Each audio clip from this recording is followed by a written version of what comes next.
சத்தத்தை உயர்த்தி சொல்லாம ஹல்லேலூயா. ஒரு பாடலை பாடி கர்த்தரை மேம்படுத்துவோம். என்னை மறவா இயேசுநாதா, உந்தன் தயவால் என்னை நடத்தும். என்னை மறவா இயேசுநாதா, உந்தன் தயவால் என்னை நடத்தும். பயப்படாதே வலக்கரத்தாலே பாதுகாப்பேன் என்றதாலே வலக்கரத்தாலே பாதுகாப்பேன் என்றதாலே ஸ்தோத்திர. பாசம் என் மேல் நீர் வைத்ததினால், பாசம் என் மேல் நீர் வைத்ததினால் பறிக்க இயலாத வரும் என்னை மறவா இயேசுநாதா. ஓ என்னை மறவா,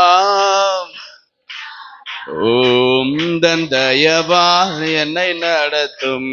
தாய் தன் சேயை மறந்து விட்டாலும் மறவேன் உன்னை என்றதாலே ஸ்தோத்திரம்.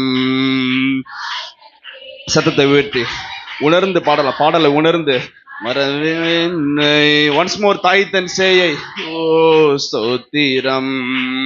தாய் தன் சேயை மறந்து விட்டாலும், ஸ்திரியானவள் தன் பிள்ளையை மறந்தாலும் நான் உன்னை மறப்பதில்லை என்று கர்த்தர் சொல்லுகிறார்.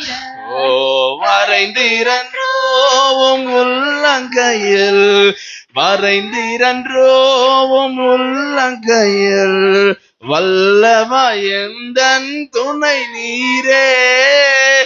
என்னை மறவா இயேசுநாதா, உந்தன் தயவால் என்னை நடத்தும். ஓ என்னை மறவா, எங்களை மறவாத தெய்வமே. ஓ மனிதர்கள் மறந்து போகலாம், பாடு. ஓ என்னை மறவா, எப்பேற்பட்ட சூழலில் இருந்தாலும் தகப்பனே, ஓ செழிப்பாக இருந்தாலும் கஷ்டத்தில் இருந்தாலும் எல்லா சூழ்நிலையிலும் எங்களை மறவாத ஒரே தெய்வம் இயேசு ஒருவரே.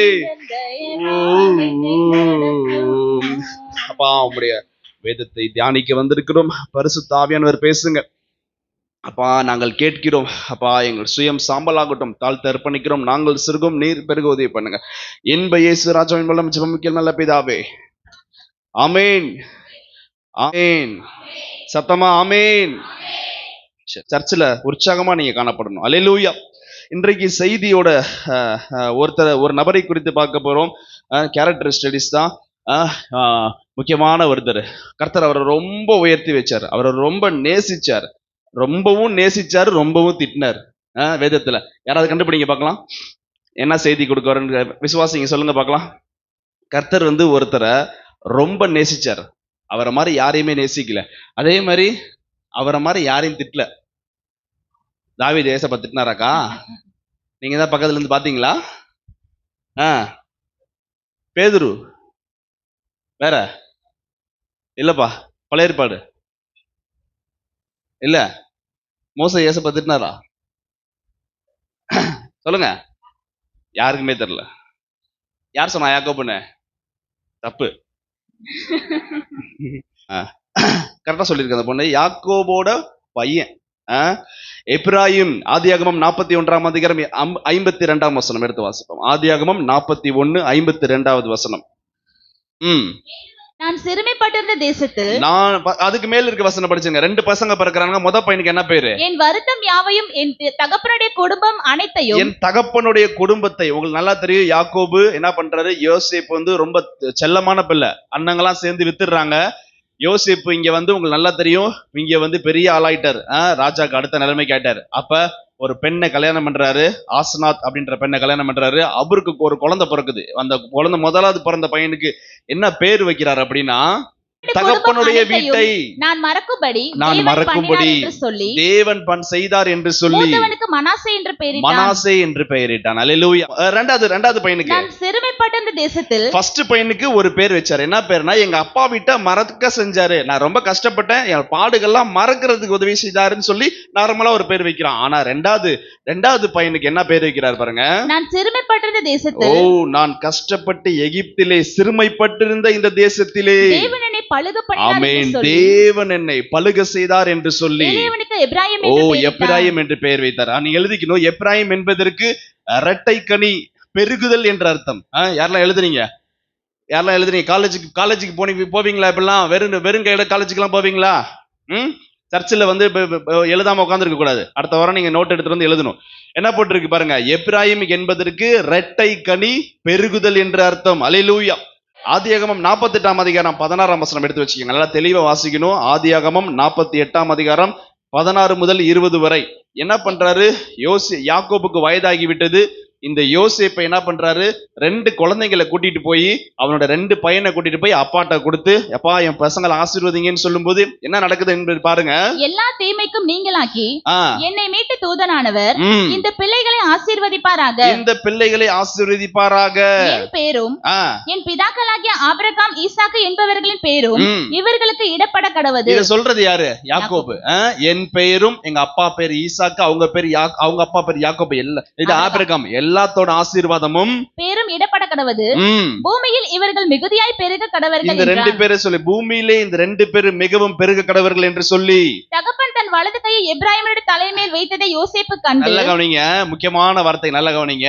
தகப்பன் தன்னுடைய வலது கை, படிங்க, வலது கையை எப்பிராயீமின் தலையின் மேல் வைத்ததை யோசேப்பு கண்டு. நல்ல கவனிங்க, என்ன பாருங்க, அங்க படிக்காதீங்க, என்ன பாருங்க. 2 பசங்களை கொண்டு போய், அப்பா இருக்காரு, அப்பாட்ட போய் ஆசீர்வதிக்கிறதுக்கு 2 பசங்களை விடுறாரு. நல்லா கவனிச்சுக்கோங்க.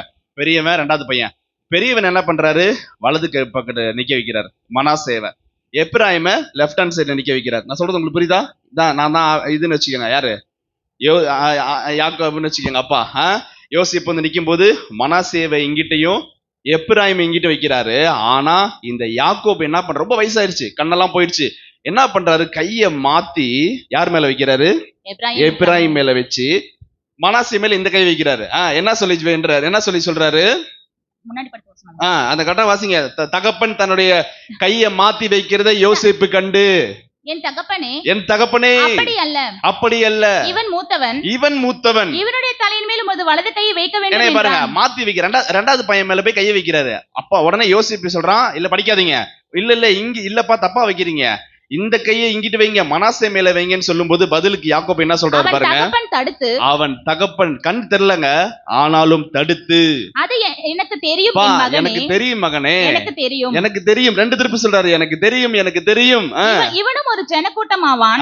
மனாசேவை பார்த்து சொல்றாரு, இவனும் ஒரு ஜனக்கூட்டமாவான், இவனும் பெருகுவான்.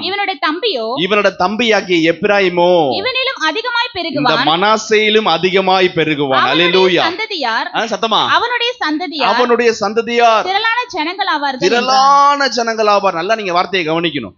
திரளான ஜனங்கள் ஆவார்கள் சொல்லி எப்பிராயிம வாழ்த்துறார். இவ்விதமாக அவன் அன்றைய தினம் அவர்களை ஆசீர்வதித்தார். தேவன் உன்னை எப்பிராயிம் போலவும் மனாசே போலவும் ஆக்குவாராக என்று இஸ்ரவேலர் உன்னை முன்னிட்டு வாழ்த்துவார்கள் என்று சொல்லி எப்பிராயிமை மனாசேக்கு முன்னே வைத்தான். பாத்துக்கங்க, தம்பிக்கு என்னைய பாருங்க, தம்பிக்கு அண்ணனுக்கு முன்னாடி தம்பியை நிறுத்தி இவர்தான் பெரிய ஆள் ஆவான்னு சொல்லி வாக்குத்தத்தம் கொடுக்கிறாரு. நல்லா நீங்க யோசிச்சு பாருங்க. உன்னுடைய நினைவுகள் என்னுடைய நினைவுகள் அல்லன்றார் கர்த்தர். நியாயப்படி பழைய ஏற்பாட்டுல எல்லா குழந்தைகளுக்கும் முதலாவது பிறந்த பிள்ளை கர்த்தருக்கு பரிசுத்தம். நல்லா உங்களுக்கு தெரியும்ல, கற்பத்திலிருந்து முதலாவது பிறந்த பிள்ளை கர்த்தருக்கு பரிசுத்தம், ஊழியத்துக்கு ஒப்பு கொடுத்துடணும். முதல் பிள்ளைக்கு 2 பங்கு. நீங்க வேதத்தை நல்லா வாசிச்சு பாத்தீங்கன்னா நான் சொல்றது உங்களுக்கு புரியும். ஆசீர்வாதம் அப்பா கொடுக்க போறாங்க அப்படின்னா முதல் பிள்ளைக்கு 2 பங்கு, மீதி இருக்க பிள்ளைங்களுக்கு ஒரு பங்கு கொடுப்பாங்க. ஆனா பிள்ளையவே மாத்துறாரு. ஆண்டவர் சொல்லாம அந்த யாக்கோபு மாத்துவாரா? நல்லா யோசிச்சு பாருங்க. இதே மாதிரி ஒரு சம்பவம் நடந்துச்சு. எங்க நடந்துச்சு? யாருக்கு நடந்துச்சு?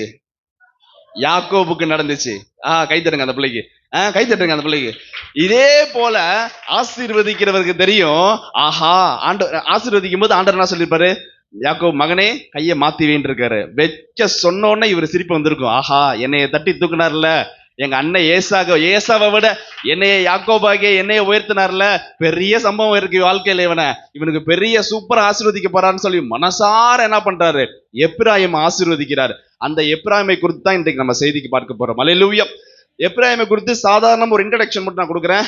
எழுதி வச்சுக்கோங்க, வாசிக்க வேணா. 2 சாமுவேல் 13ஆம் அதிகாரம் 23ஆம் வசனம். எப்பிராயிம் என்று ஒரு பெரிய ஊர் காணப்பட்டதாம். வாசிக்க வேணா, எழுதி மட்டும் வச்சுக்கோங்க. பெரிய ஊர் காணப்பட்டது. அடுத்தது யோவான் 11ஆம் அதிகாரம் 54ஆம் வசனத்துல ஏசப்பா இந்த ஊருக்கு போனாராம். எங்க? எப்பிராயிம் ஊருக்கு ஏசப்பா போயிருக்காரு. ஏசப்பா வாழ்ந்த நாட்கள்ல போயிருக்காரு.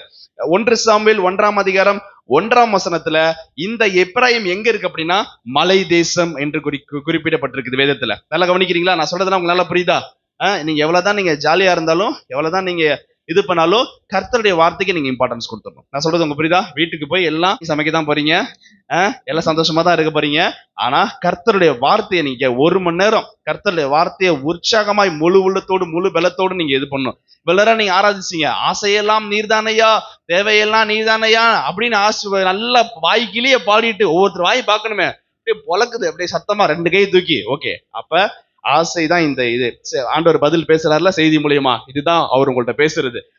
உண்மையாலுமே இந்த பாடல் பாடுனது உண்மை என்றால் செய்தியை நீங்க நல்லா கவனிக்கணும். உற்சாகமா நீங்க காணப்படணும். ஆமீன் சொல்லணும், அல்லேலூயா சொல்லணும். ஆமீன், அல்லேலூயா. சரி, என்ன சொன்னேன் இப்ப நானு? பெரிய ஊரு, சரிங்களா? ஏசப்பா அந்த நாட்டிற்கு போனாருன்னு சொன்னேன். 1 சாமுவேல் 1ஆம் அதிகாரம் 1ஆம் வசனத்துல அது எங்க இருக்கான்? மலை தேசத்தில் இருக்கிறது. நீங்க அப்படியே ஷார்ட்டா எழுதி வச்சுக்கலாம். 2 சாமுவேல் 18ஆம் அதிகாரம் 6ஆம் வசனம், ஒரு பெரிய காடு இருந்துச்சாம். எப்பிராயிம் என்ற பெரிய காடு இருந்துச்சாம். இருந்துச்சுங்களா? ஓகே, அடுத்தது பாருங்க. அந்த இடத்துல என்ன ஆயிடுச்சு அப்படின்னா, அப்சலோம் இஸ்ரவேலை ஆளுகை செய்யும் பொழுது, அப்சலோம் இருக்கான்ல, தாவீதுக்கு விரோதமா, அப்பாக்கு விரோதமா அவன் ராஜ்யத்தை புடுங்கிட்டு அவன் இது பண்ணும்போது என்ன பண்றான் உங்களுக்கு நல்லா தெரியும். குதிரையில வேகமா போயிட்டு இருக்கும்போது என்னாச்சு? கோவேறு அதுல என்ன எதுல மாட்டிடுச்சு? முடி கர்வாலி மரத்துல மாட்டிக்கிச்சு. தொங்கிட்டு இருக்கும்போது யாருக்கு சண்டை வந்துச்சு அந்த இடத்துல? தாவீதோட சேவகருக்கும் அப்சலோமோட சேவகருக்கும் சண்டை வரும்போது அப்சலோமை கொன்ற இடம் எப்பிராயிம். அல்லேலூயா. அங்கதான் ஃபைட் நடந்துச்சு. அந்த காட்டுல தான், அந்த எப்பிராயிம் காட்டுல தான் சண்டை நடந்துச்சு. என்ன சொல்ல வர அப்படின்னா, கர்த்தர் வாக்குத்தத்தம் கொடுத்த பிரகாரமே பெரிய ஜாதியாக்கினார் அவனை. நான் சொல்றது உங்களுக்கு புரியுதா? எல்லாம் விவரமா எடுத்து சொல்லிட்டு இருக்கேன். பெரிய காடு, பெரிய நாடு, பெரிய ஊரு, வேற என்ன சொன்னாரு? பெரிய மலை சொன்ன மாதிரியே. ஆனா இவன் எத்தனாவது புள்ள? 2வது புள்ளங்க. யாக்கோபுக்கு என்ன எத்தனாவது புள்ள? பேர புள்ள, பையனே கிடையாது. நான் சொல்றது உங்களுக்கு புரியுதா? அதாவது யாக்கோபு மரிக்கிறதுக்கு முன்னாடி 12 குமாரர்கள் கூப்பிட்டு ஆசீர்வதிக்க போறாரு. ஆசீர்வதிக்கிறதுக்கு முன்னாடி 10 பேர் ஆசீர்வதிச்சிட்டாரு. யூதா வரிசையா எல்லாத்தையும், லேவி எல்லாத்தையும் ஆசீர்வதிச்சுட்டு 11வது யோசேப்பை ஆசீர்வதிக்கும் பொழுது அதெல்லாம் நீங்க கவனிக்கணும். தாய் தகப்பன் செய்யற புண்ணியம் பிள்ளைகளுக்கு சேருது பாருங்க. யோசேப்பை ஆசீர்வதிக்கும் பொழுது ஒரு வார்த்தை நான் பின்னாடி சொல்றேன், அதை உங்களுக்கு தெளிவா பின்னாடி நான் சொல்றேன். இந்த வார்த்தையை உங்களுக்கு தெரிஞ்சுக்கங்க. அதாவது எங்க இந்த எப்பிராயிம் பத்தி ஒரு ஷார்ட்டா நான் சொல்லிட்டு சொல்லி முடிக்கிறேன். இதற்கு எப்பிராயிம் காடு யோர்தானுக்கு கிழக்கே எங்க இருக்குன்னா, யோர்தான் நதி இருக்குல்ல, அதுக்கு கிழக்கே தான் இந்த எப்பிராயிம் இருக்குது. ஏசாயா 7ஆம் அதிகாரம் 9ஆம் வசனத்துல என்ன போட்டிருக்கு? இந்த அந்த வார்த்தை மட்டும் படிங்க. ஏசாயா 7ஆம் அதிகாரம் 9ஆம் வசனம். எப்பிராயிமின் தலை சமாரியா. நல்லா கவனிங்க. எப்பிராயிமோட தலைநகரம், நம்முடைய இந்தியாவோட தலைநகரம் எது? டெல்லி. இதே மாதிரி எப்பிராயிமோட தலைநகரம் எதுவா? படிங்க. சமாரியா. அப்ப சமாரியா தேசத்துல தான் இந்த எப்பிராயிம் இருந்திருக்கு. நான் சொல்றது உங்களுக்கு புரியுதுங்களா? அடுத்தது பாருங்க. ஏசாயா 13ஆம் அதிகாரம் 8ஆம் வசனத்துல என்ன போட்டிருக்கு? எப்பிராயிம் கோத்திரத்தானாகிய யோசுவா. அங்க எழுதி மட்டும் வச்சுக்க, நான் சொல்றேன் அப்படி எழுதி வச்சுக்கங்க. அடுத்தது நியாயாதிபதிகள் 2ஆம் அதிகாரம் 8ஆம் வசனம் 9ஆம் வசனம். யோசுவா மரித்த போது எப்பிராயிமிலே அடக்கம் பண்ணப்பட்டான். நான் சொல்றது உங்களுக்கு புரியுதா? எப்பிராயிம் கோத்திரம் யாரு? யோசுவா. எங்க அடக்கம் பண்ணப்படுறான்? எப்பிராயிமிலே. நல்லா முடிஞ்ச எல்லா கேள்வி கேட்பேன் வருசலா. அடுத்தது ஒபதியா 1ஆம் அதிகாரம் 10ஆம் வசனம். பிற்காலத்தில் எப்பிராயிம் என்னும் நாடு இருந்தது, ஊரா இருந்தது, நாடா மாறிடுச்சு. நான் சொல்றது உங்களுக்கு புரியுதா? ஏன் அப்படின்னா, யார் ஆசீர்வதித்தது? யார் ஆசீர்வதித்தாரு? பெரிய ஜாதியாவான் அப்படின்னு யார் ஆசீர்வதிச்சா? சத்தமா? யாக்கோபு. இவன் தம்பியை பார்த்து, அண்ணனை பார்த்து சொல்ற, மனாசையை பார்த்து சொல்றாரு, இவன் ஒரு ஜாதி ஆவான், ஆனாலும் இவனை விட இவன் பெரிய ஜாதியாவான்னாரு. சொன்ன மாதிரியே அவ்வளோ பெருசா கர்த்தர் உயர்த்தி வச்சிருக்காரு. நல்லா யோசிச்சு பாருங்க, புரியுதுங்களா உங்களுக்கு? இப்ப 10 பிள்ளைங்க இருக்காங்க, யூதா லேவி எல்லாம் இருக்காங்க, அவங்கலாம் பெரிய அப்பா ஸ்தானத்துல இருக்காங்க. ஆனா இந்த இடத்துல ஆசீர்வாதத்தை பெறுறது யாரு? மகன், புள்ள ஸ்தானத்துல. நான் சொல்றது உங்களுக்கு புரியுதா? உங்க கூட இருக்கவங்க, கூட பிறந்தவங்க 10 பேர் வச்சுக்கலாம், 12 பேர் வச்சுக்கலாம். 10 பேரை பெரியவங்க ஆசீர்வதிக்கிறாங்க. இந்த 11வது ஆளை மட்டும் அவனுடைய 2 சின்ன பசங்களை கொண்டு வந்து நிறுத்தி வைக்கிறாங்க. அவங்க ஈஸியா வளருவாங்களா, இவங்க ஈஸியா வளருவாங்களா? நல்லா சொல்லுங்க.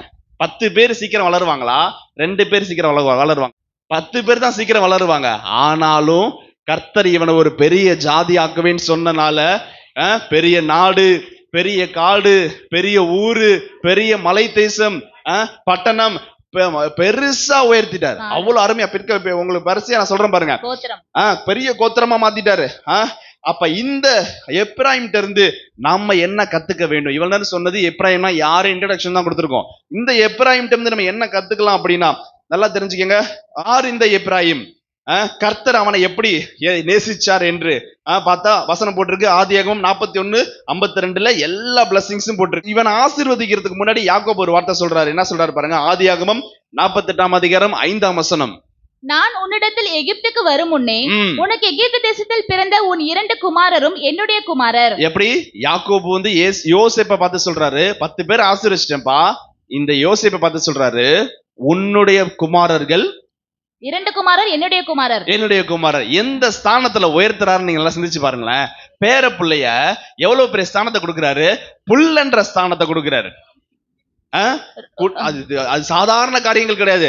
ஏன்னா பிற்காலத்துல வேதம் முழுவதும் பாத்தீங்கன்னா எப்பிராயிம்னு வார்த்தை வந்துகிட்டே இருக்கும். அதற்காக ஒருத்தனை என்கவுண்டர் பண்றாரு, ஒருத்தனை சொல்லி வச்சு தூக்குறாரு. அது யோசிப்பு கணி தெரியும். சரி, பெரிய ஆள் பண்ணினு, நீ நல்ல கனி கொடுத்து இவ்வளவு பெரிய இஸ்ரவேல் ஜனங்கள் வாழ்வதற்கு நீதான் காரணம். ஓகே, ஆனா உன் பிள்ளைய நான் தேர்ந்தெடுத்துக்கிறேன்னு சொல்லி, அது 2 பேத்துல 2வது பிள்ளை ஆகிய எப்ராயிமை நான் தேர்ந்தெடுத்துக்கிறேன்னு சொல்லி அவன் ஆசீர்வதிக்கிறாரு. அது என்ன சொல்றாரு? உன்னுடைய பிள்ளை, சாதாரண வார்த்தை அந்த வார்த்தை, நல்லா யோசிச்சு பாருங்களேன். உன்னுடைய மகன் என்னுடைய மகனா நான் ஏத்துக்கிறேன். ஒரு தாத்தா வந்து பேர பிள்ளைய பார்த்து சொல்றாரு, உன்னுடைய 2 குமாரர்களை என்னுடைய பிள்ளையா நான் எடுத்துக்கிறேன்பா. ஸ்தானத்தை எப்படி உயர்த்துறாரு பாருங்க. பாவத்துல உலகத்துல இருந்து கடந்த உங்களையும் என்னையும் கர்த்தர் என்ன பண்ணிருக்காரு, இன்றைக்கு தம்முடைய சொந்த பிள்ளையாக எடுத்திருக்கிறாரு. முன்பே தூரமா இருந்த நாம், வசனம் சொல்லுங்க, இப்பொழுது என்ன பண்ணிருக்கோம்? விசுவாசத்தினாலே கிருபாசனத்தண்டையில் நெருங்கி வந்திருக்கிறோம். அல்லேலூயா. சமீபமானீர்கள். அல்லேலூயா. பாத்துக்கங்க. 48 13 வசனம் படிச்சாச்சு. கையை மாத்தி வச்சுட்டாரு. 14 வசனத்துல என்ன சொல்றாரு? 14 வசனத்துல என்ன பண்றது? நான் மனமறிய படிங்க. 48:14 எப்படியா? கண்ணு தெரியல, ஒன்னும் இது இல்ல, வயசான காலத்துல தன் மனமறிய வலது கையை நீட்டி இளையவனாகிய எப்ராயிம் மேல கை வச்சாரு. மனமறிய செய்யறாரு. நல்லா நீ செஞ்சு பாருங்க. கர்த்தர் அந்த இடத்துல வெளிப்பட்டு இருப்பாரு. அப்பா கையை மாத்தி வச்சு நீ சொல்லு. அந்த வைக்கும் பொழுது அந்த யாக்கோபுக்கு எவ்வளவு தாட்ஸ் ஓடி இருக்கும், எவ்வளவு தரிசனங்கள் ஓடி இருக்கும். ஐயோ, ஆண்டவர் ஒருத்தரை தேர்ந்தெடுத்தாருன்னா அவனை பயங்கரமா எடுத்து பயன்படுத்துவாரு. சாதாரண ஆளா கடந்தாரு யாக்கோபு. யாக்கோபு என்றால் எத்தனை ஏமாத்துக்காரன் அர்த்தம். அண்ணனை ஏமாத்தினார், அப்பாவை ஏமாத்தினார், அம்மாவை ஏமாத்தினார், எல்லாத்தையும் ஏமாத்தி வாழ்க்கை ஃபுல்லா ஓடிக்கிட்டே இருந்தாரு. அங்க விதைச்சதெல்லாம் எங்க வந்து எடுத்தாரு சொல்லுங்க பார்க்கலாம். என்ன பைபிள் நல்லா படிப்பியா? லாபான் மாமனாரு அங்க பண்ணதுக்கு எல்லாமே மாமனார் வச்சு செஞ்சாரு. என்ன செஞ்சாரு? ஃபர்ஸ்ட் 7 வருஷம் ஏமாத்தினாரு, திருப்பி ஏமாத்தினாரு, திருப்பி 21 வருஷம் 10 முறை சம்பளத்தை மாத்தினாரு. அவ்வளவு கஷ்டப்பட்டு வந்து ஆண்டவர் அவனை தேர்ந்தெடுத்து தேவனை முகமுகமாய் கண்டேன்னு சொல்லி இந்த இடத்துக்கு என்ன பேர் வைக்கிறாரு? பெனியேல். தேவனோடு போராடி மேற்கொண்டேன்னு சொல்லி பெத்தேல், தேவனுடைய வீடு, வானத்தின் வாசல், அவ்வளவு பெரிய காரியங்களை பெத்தவர் சொல்றாரு. மனமறிய, தன்னுடைய மனமறிய வலது கையை எடுத்து தலையின் மேலும் வைக்கிறார். 2 பசங்க இருக்காங்கன்னு வச்சுக்கீங்களா, அவன் ஜெரால்டும் அவன் ஜெபஸ் இருக்கான்னு வச்சுக்கோங்க. ஆசீர்வதிக்க போகும்போது பெரியவன் மேலதான் வலது கையை வைக்கணும். ஆனா என்ன பண்றாரு? மனமறிய சின்ன பையன் மேல கை வைக்கிறார். வலது கைய இந்த பையன் மேல கை வைக்கிறாரு, இந்த பையன் மேல இவன் ஒரு ஆளாவான்ப்பா, ஆனா அவனை விட இவன் பெரிய ஆளாவான், பெரிய ஜாதி ஆவான்னு சொன்னார். சொன்னது போலவே நான் திருப்பி உங்கள்ட்ட சொன்னது போலவே பெரிய காடு, பெரிய நாடானாரு, மலை தேசமானாரு, பெரிய பட்டணமானாரு. கர்த்தர் அவரை வல்லமையா உயர்த்தினார்.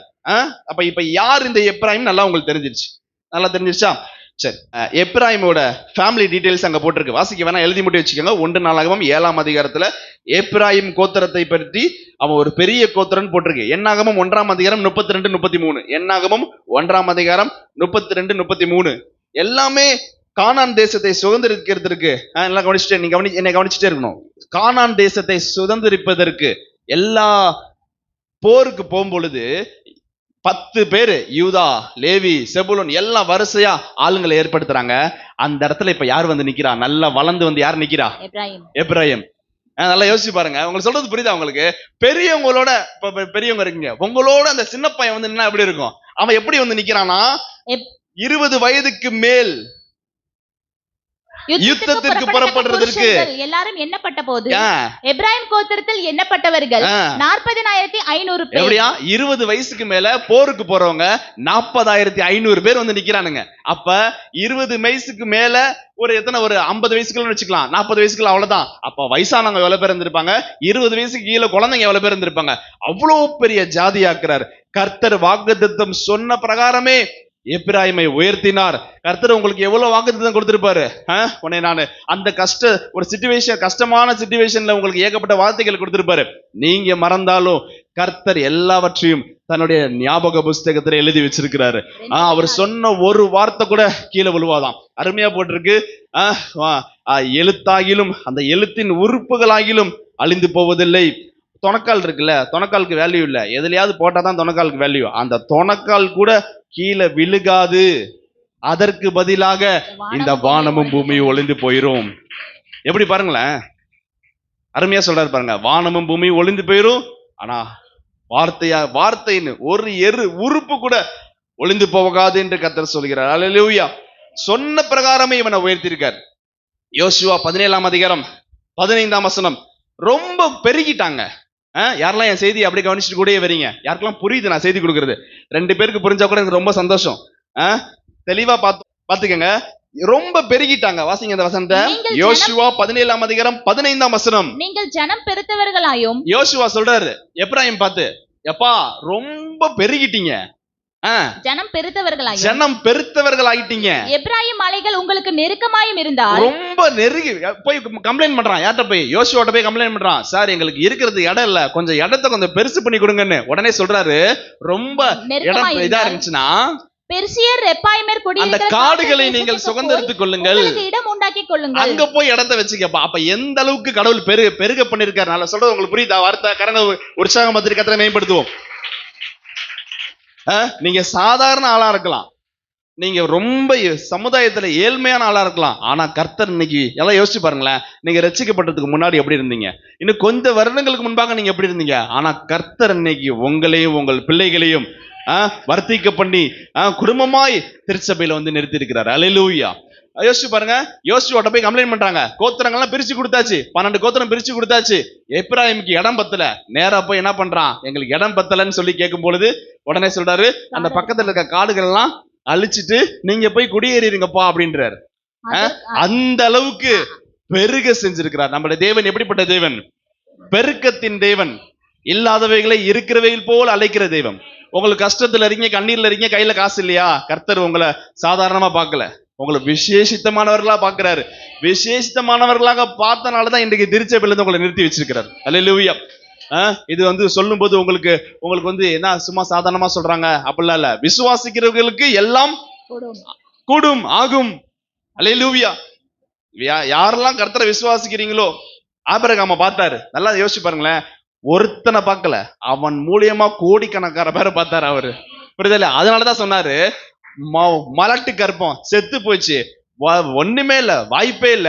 இந்த காலத்துல பாத்தீங்கன்னா ஓவரா செல்போன்ஸ் யூஸ் பண்றதுனால நிறைய மரபணு மாற்றம் அது செய்யறனால பாத்தீங்கன்னா ஹைபிரிட்னு சொல்றாங்கல்ல, மரபணு மாற்றம் செய்யறதுனால 35 வயசுக்கு மேல குழந்தை பிறக்க மாட்டேங்குது, ரொம்ப கடுமையா இருக்குது இந்த காலத்துல. ஆனா அந்த காலத்துல 100 வயசுல ஒருத்தனுக்கு குழந்தை பிறந்துச்சு. ஆண்டவர் அவனை சாதாரண ஆளா பார்க்கல, கற்பம் செத்து போன சாராளா பார்க்கல, அவளுக்குள்ள பெரிய ஜாதியை பார்த்தார். அதனாலதான் சொன்னாரு, உன்னை பெரிய ஜாதியாக்குவேன். நீ ஒருவனா, வசந்த படிங்க, ஒருவனா இருக்கையில் அவனை ஆசீர்வதித்து பெருக பண்ணி, சொல்லி முடிங்க. பெருக பண்ணினார். அல்லேலூயா. எத்தனாவது வசனங்கா? ஏசாயா நம்ம செய்தி கொடுத்தது, ஞாபகம் இருக்கா இல்லையா? என்ன செய்தி? சாராளை உங்கள் தகப்பனாகிய ஆபிரகாமையும் சாராளையும் நினைத்துக் கொள்ளுங்கள், அவன் ஒருவனாயிருக்கையில் நான் அவனை அழைத்து அவனை ஆசீர்வதித்து அவனை பெருக பண்ணினேன். அந்த பெருக்கத்தின் தேவன் இந்த எப்பிராயிம பெருக செஞ்சிருக்கிறாரு. யாரோட ஆசீர்வாதம்? ஆபிரகாம் ஆசீர்வாதம், யாக்கோபு ஆசீர்வாதம், யோசேப்பு ஆசீர்வாதம், எப்பிராயிமோட ஆசீர்வாதம். அல்லேலூயா. கர்த்தர் சொல்லியும் செய்யாதிருப்பாரோ, வசனித்தும் நிறைவேற்றாதிருப்பாரோ, சொன்னதை செய்கிற தேவன். அல்லேலூயா, அல்லேலூயா, அல்லேலூயா. நல்லா கவனிங்க, ரொம்ப பெருகிட்டாரு. இப்ப எந்த அளவுக்கு பெருகி இருக்காங்கன்னு பார்க்கலாம். உங்களுக்கு தெரியும், பெருகுவாருன்னு சொல்லி வெளியே அழைச்சிட்டு வந்து சூப்பரா பெருகு. எந்த அளவுக்கு இப்ப இடம் பத்தாத அளவுக்கு பெருகிட்டானுங்க. இப்ப ஒரு பெரிய ஸ்தானத்தை கொடுக்குறாரு பாருங்க. முடிஞ்சோடனே கேட்பேன், எல்லாத்தையும் கேள்வி கேட்பேன். பெரிய ஸ்தானத்தை கொடுக்குறாரு. எப்படி கொடுக்குறாரு பாருங்க. இஸ்ரவேல் மக்கள் இருக்காங்கல்ல, 12 கோத்திரம் இருக்குல்ல, பாதி கோத்திரம் யூதாவும் யூதாவுக்கு கீழே இருக்கிற இஸ்ரவேல் ஜனங்களும், யூதா தலைமை, அவனுக்கு கீழே இருக்க இஸ்ரவேல் ஜனங்கள். இன்னொரு பாதிய எப்ராயிம் ஒரு கூட்டம், அவனுக்கு கீழே ஒரு இந்த இஸ்ரவேல் ஜனங்கள். நான் சொல்றது உங்களுக்கு நல்லா புரியுதா உங்களுக்கு?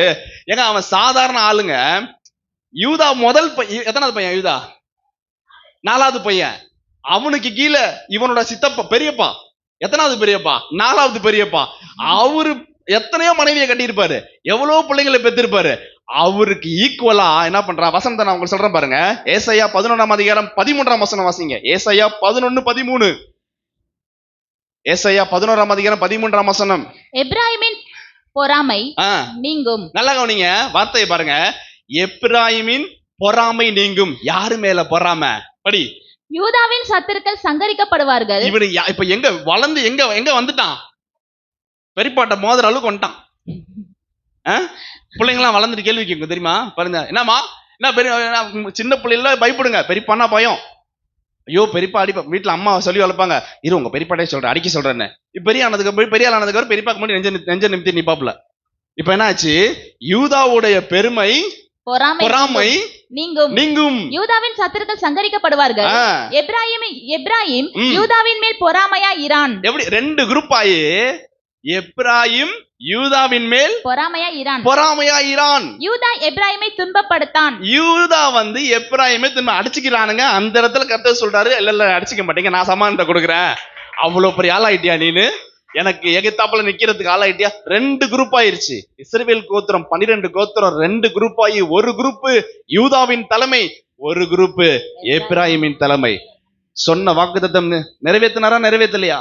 கர்த்தர் எவ்வளவு நீங்க சாதாரண ஆள் நினைக்காதீங்க. இன்றைக்கு உங்க பிள்ளைங்க எல்லாம் சாதாரண ஆளா இருக்கலாம். சமுதாயத்துல உங்க குடும்பம் ரொம்ப கேவலம், ரொம்ப சாதாரண குடும்பமா இருக்கலாம். உங்களுக்கு ஒரே ஒரு பதில் தான். யாரு? கிதியோன்னு. என்ன சொல்றான்? மனாசேல எங்க கோத்திரம் ரொம்ப சிறிய கோத்திரங்க, என்னைய போய் நீங்க தேர்ந்தெடுத்துட்டீங்களே.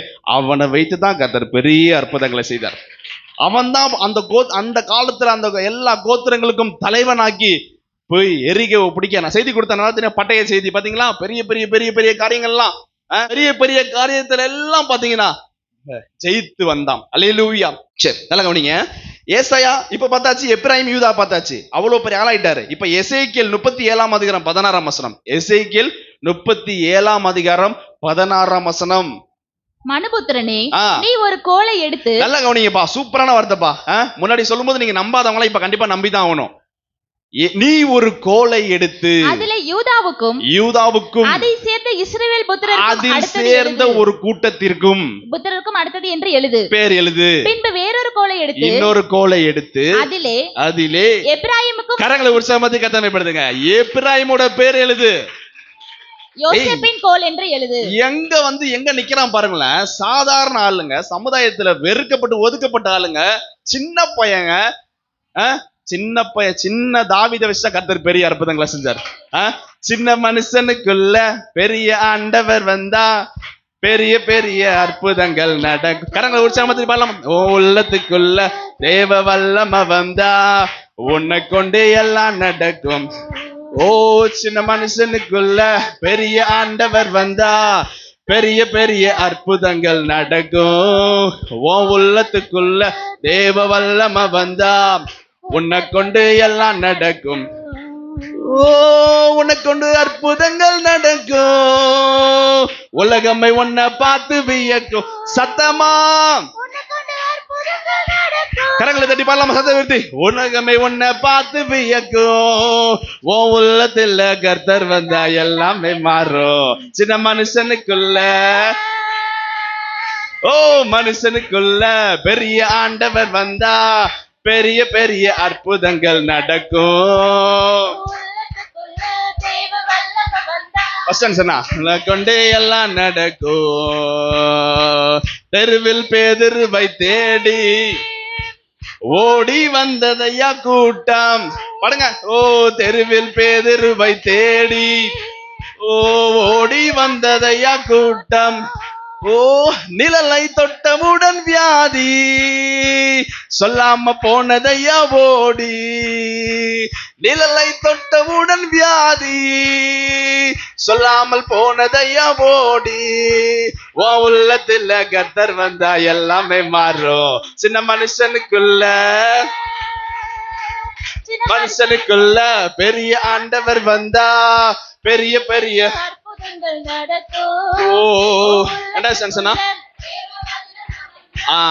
உன்னை கொண்டே எல்லாம் நடக்கும். கதையை பாருங்க. ஓ பெரிய ராட்சதனை பார்த்து ஓடி ஒளிந்ததையா ஆர்மி. ஓ பெரிய கோலியாத்தை பார்த்து ஓடி ஒளிஞ்சதையா ஆர்மி. ஓ கூலா வந்தாரையா தாவீது கூழாங்கல்ல வச்சு ஜெயித்தாரு. கூலா வந்தாரையா தாவீது கூழாங்கல்ல வச்சு ஜெயித்தாரு. உன் உள்ளத்துல கர்த்தர் வந்தா எல்லாமே மாறும். சின்ன மனுஷனுக்குள்ள பெரிய ஆண்டவர் வந்தா பெரிய பெரிய அற்புதங்கள் நடக்கும். உன் உள்ளத்துக்குள்ள தேவ வல்லம வந்தா உன்னை கொண்டே எல்லாம் நடக்கும். அல்லேலூயா. 2 கோத்திரம் 2 கோல் எடு. ஒரு கோல்ல யூதாவையும் யூதாவை சேர்ந்த இஸ்ரவேல்களுடைய பேரை எழுது. இன்னொரு கோலை எடுத்து எப்பிராயிமையும் எப்பிராயிமோட சேர்ந்தவர் கூட பேரை எழுது. அவ்வளவு பெரிய ஆளாயிட்டியா? சொந்தக்காரங்க கேட்பாங்க, அவ்வளவு பெரிய ஆளாயிட்டியா? பிள்ளைங்க எல்லாம் பெருசாயிருச்சு, நல்லா வளர்ந்துட்டியா? ஆமா, கர்த்தரை நம்பி போனேன், ஒரு நாள் அவர் என்னை கைவிட்டது கிடையாது. கோலும் கையுமாக கிடையாது. எங்க ஊர்ல இருந்து வந்தோம், பாஸ்டர் வந்தாங்க, ஒரே ஒரு காரியத்தை, அந்த நேரத்துல வேலையை நம்பி வந்தாங்க, கவர்மெண்ட் வேலை. வேலையை திறந்து விட்டு இன்றைக்கு ஒரு திருச்சியில பெரிய ஜாதி ஆக்கியிருக்காரு. இவ்வளவு சொந்தங்களை கொடுத்திருக்காரு, ஏகப்பட்ட கிளை சபைகளை கொடுத்திருக்கிறாரு. கிட்டத்தட்ட 900 சில்லற திருச்சபைகளை நம்மளோடு இணைந்திருக்க கர்த்தர் அனுக்கிரகம் செய்திருக்கிறாரு. பார்க்க சின்ன ஆளா இருக்கலாம், சின்ன சபையா இருக்கலாம். இல்ல இல்ல இல்ல இல்ல ஆபிரகாம பார்த்தது போலதான் நம்ம எல்சரா திருச்சபையை கர்த்தர் பார்க்கிறாரு. ஆபிரகாம பார்த்தது போலதான் உங்கள் குடும்பம் ஒவ்வொருத்தரையும் கர்த்தர் பார்க்கிறார். ஹல்லேலூயா, ஹல்லேலூயா, ஹல்லேலூயா. சரி, ஒரே டாபிக்கோட முடியாதுல்ல, அப்படியே ஒரு சைடு ஒரு ரைட் டர்ன் எடுப்போமா? நேராவே போயிட்டு இருக்கோம், அப்படியே ஒரு ஷார்ட் கட் போடுவோம், ஒரு டர்ன், ரைட் டர்ன். இவ்வளோ பண்ணோன தம்பிக்கு மனசுக்குள்ள என்ன வரும்? ஏய், கரெக்டா சொல்லிட்டீங்களே, எல்லாத்துக்கும் இருக்கு. இவ்வளோ பெரிய ஆளானோன மனசுல என்ன வரும்? சத்தமா பெருமை வந்துச்சா இல்லையான்னு பார்க்கலாமா? சாதாரண ஆளு, எங்க கடந்த நீ? இன்னைக்கு உன்னை கர்த்தர் தூக்கி உயர்த்தி வச்சிருக்கிறாரு. எல்லாமே கர்த்தர் போட்ட பிச்சை அப்படின்னு சொல்றதை விட்டுட்டு என்ன பெருமைப்படுறான் பாருங்க. யூதாவு மேல பெருமைப்படுறான்.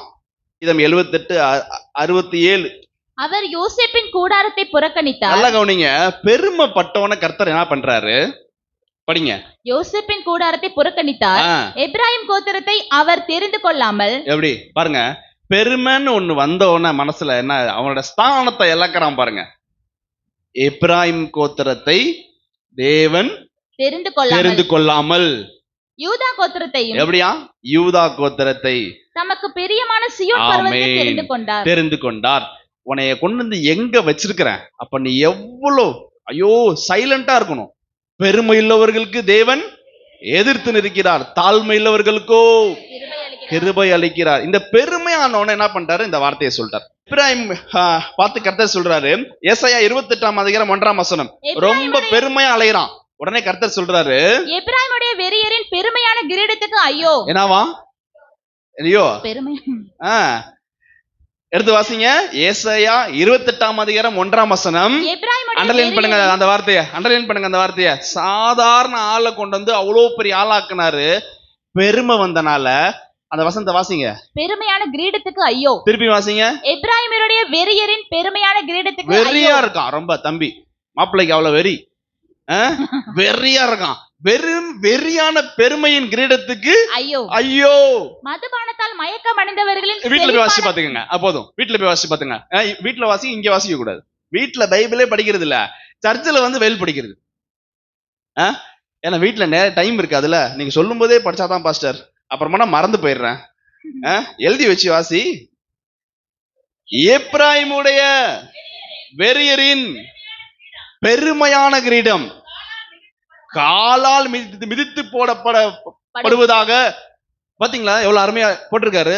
உன்னை நான் எந்த அளவுக்கு உயர்த்தி வச்சிருக்கிறேன், சீன் காட்டிக்கிட்டு இருக்கியா, பெரிய ஆள்னு பேசிக்கிட்டு இருக்கியா, கர்த்தரை மகிமைப்படுத்தாம உன்னை நீங்க மகிமைப்படுத்துறியா? நம்மளுக்கு இந்த சிச்சுவேஷன் வந்திருக்கும் வாழ்க்கையில, கரெக்டுங்களா? நம்மளுக்கு இந்த சூழ்நிலை வந்திருக்கும். ஏசப்பா கொடுத்திருப்பாரு. இல்லைன்ற போது ஜெபம் பண்ணி உருகி உருகி ஜெபம் பண்ணுவோம். அப்படியே மெழுகு உருகி ஊத்துற மாதிரி அவ்வளோ உருகி உருகி ஜெபம் பண்ணுவோம். எல்லாம் கிடைச்சதுக்கு போயிட்டு ப்ரேயர் ரூம் சைடே திரும்ப மாட்டோம், இங்கிட்டே போயிட்டு இப்படியே வருவோம். கரெக்டா இல்லையா? வீட்டுல சேர் வச்சிருப்பீங்க, ஏசப்பாக்குன்னு சேர் வச்சிருப்பீங்க, அந்த சைடே போறது இல்ல, இப்படி போயிட்டு இப்படி வந்துருது. போகும்போது மட்டும் எங்கேயாவது போய் அடி வாங்கிடக்கூடாதுல்ல, அதனால போகும்போது மட்டும் இப்படி இப்படின்ட்டு போயிடுறது. ஏன்னா கிட்டக்க போனா மனசு குத்தும்ல. ஏசப்பா எவ்வளவு நன்மை செஞ்சிருக்காரு. நம்ம பிள்ளைங்களை எல்லாத்தையும் பாஸ் பண்ண வச்சிருக்காரு. யாராவது ஃபெயிலா சர்ச்சில்? யார் ஃபெயில் இல்லைல்ல? எல்லா பிள்ளையும் கர்த்தர் பாஸ் பண்ண வச்சிருக்கிறாரு. நல்ல காலேஜ் கிடைக்கிறதுக்கு, நல்ல ஸ்கூல் கிடைக்கிறதுக்கு கர்த்தர் அனுகிரகம் செஞ்சிருக்கிறார். இப்ப என்ன சொல்றாரு, உனக்கு ரொம்ப பெருமை வந்துருச்சுப்பா, நன்றியுள்ள ஆளா நீ இல்ல. 28:3 அதான் படிச்சாச்சா? காலால் மிதிப்பட்டு போகும் அப்படின்றார். கிரீடம் சொல்றார். நல்லா கவனிச்சிங்க. என்ன பெருமை வந்துச்சு, ரொம்ப நேரமா என்ன பெருமை வந்துச்சுன்னு சொல்லாமே சஸ்பென்ஸாவே வச்சிருக்கீங்களே. சொல்லிட்டா போச்சு. ஏற்கனவே ஒரு செய்தி கொடுத்தேன். என்ன செய்தி கொடுத்தேன்? கிதியோனை பத்தி என்ன செய்தி கொடுத்தேன்? பட்டயம். எங்க இருந்து எங்க வந்தான் சொல்லுங்க. யூடியூப்ல இருக்கு, பார்க்காதவங்க யூடியூப்ல போய் பாருங்க. கர்த்தருடைய பட்டயம், கிதியோனுடைய பட்டயம் அப்படின்னு சொல்லி 2 பார்ட் செய்தி கொடுத்திருக்கிறேன். அங்க போய் நீங்க பாத்தீங்கன்னா அதோட தொடர்ச்சி தான் இது. ஜெயிச்சுட்டு போறான், ஒரு இடத்துல போய் என்ன கேட்கறான்? அப்பமும் தண்ணியும் கேட்கறான், கொடுக்க மாட்டேன்றான். நீங்க போய் அவனை பிடிச்சிருவியா அப்படின்னு கிண்டல் பண்றான். என்ன சொன்னான்? போயிட்டு வந்து பேசிக்கிறவனைய அப்படின்ட்டு போறான். இன்னொரு இடத்துக்கு போய் இன்னொன்னு பண்றான், அவனும் கிண்டல் பண்றான். போயிட்டு வந்து பேசிக்கிறேன்னு சொன்ன மாதிரியே அவங்களை அடிச்சு காலி பண்ணான். வந்து அதுக்கு முன்னாடி ஒரு சம்பவம் நடக்குது. 1:1. நீ மீதியானியர் மேல் யுத்தம் பண்ண போகிற போது. நல்லா கவனிங்க. இந்த என்னை பாருங்க, இந்த கிதியோன்ட்ட படிக்காதீங்க. என்னை பாருங்க, இந்த கிதியோன்ட்ட அவனுங்க எப்பிராயிம் கேட்கிறானுங்க, நீ மீதியானிட்ட சண்டை போட போற, எங்களை அழைப்பிக்கவில்லையே, எதுக்கு எங்களை கூப்பிடல, இப்படி நீ எங்களுக்கு செய்தது என்ன என்று சொல்லி அவனோட பலத்த வாக்குவாதம் பண்ணினார்கள். பலத்த வாக்குவாதம் பண்ணாங்க. என்னைய பாருங்க. இதுதான் பெருமை. அவன் பெருமைக்கு இடம் கொடுத்தான்னு சொன்னல. சண்டைக்கு போகும்போது இவனை கூட்டிட்டு போலையாம்.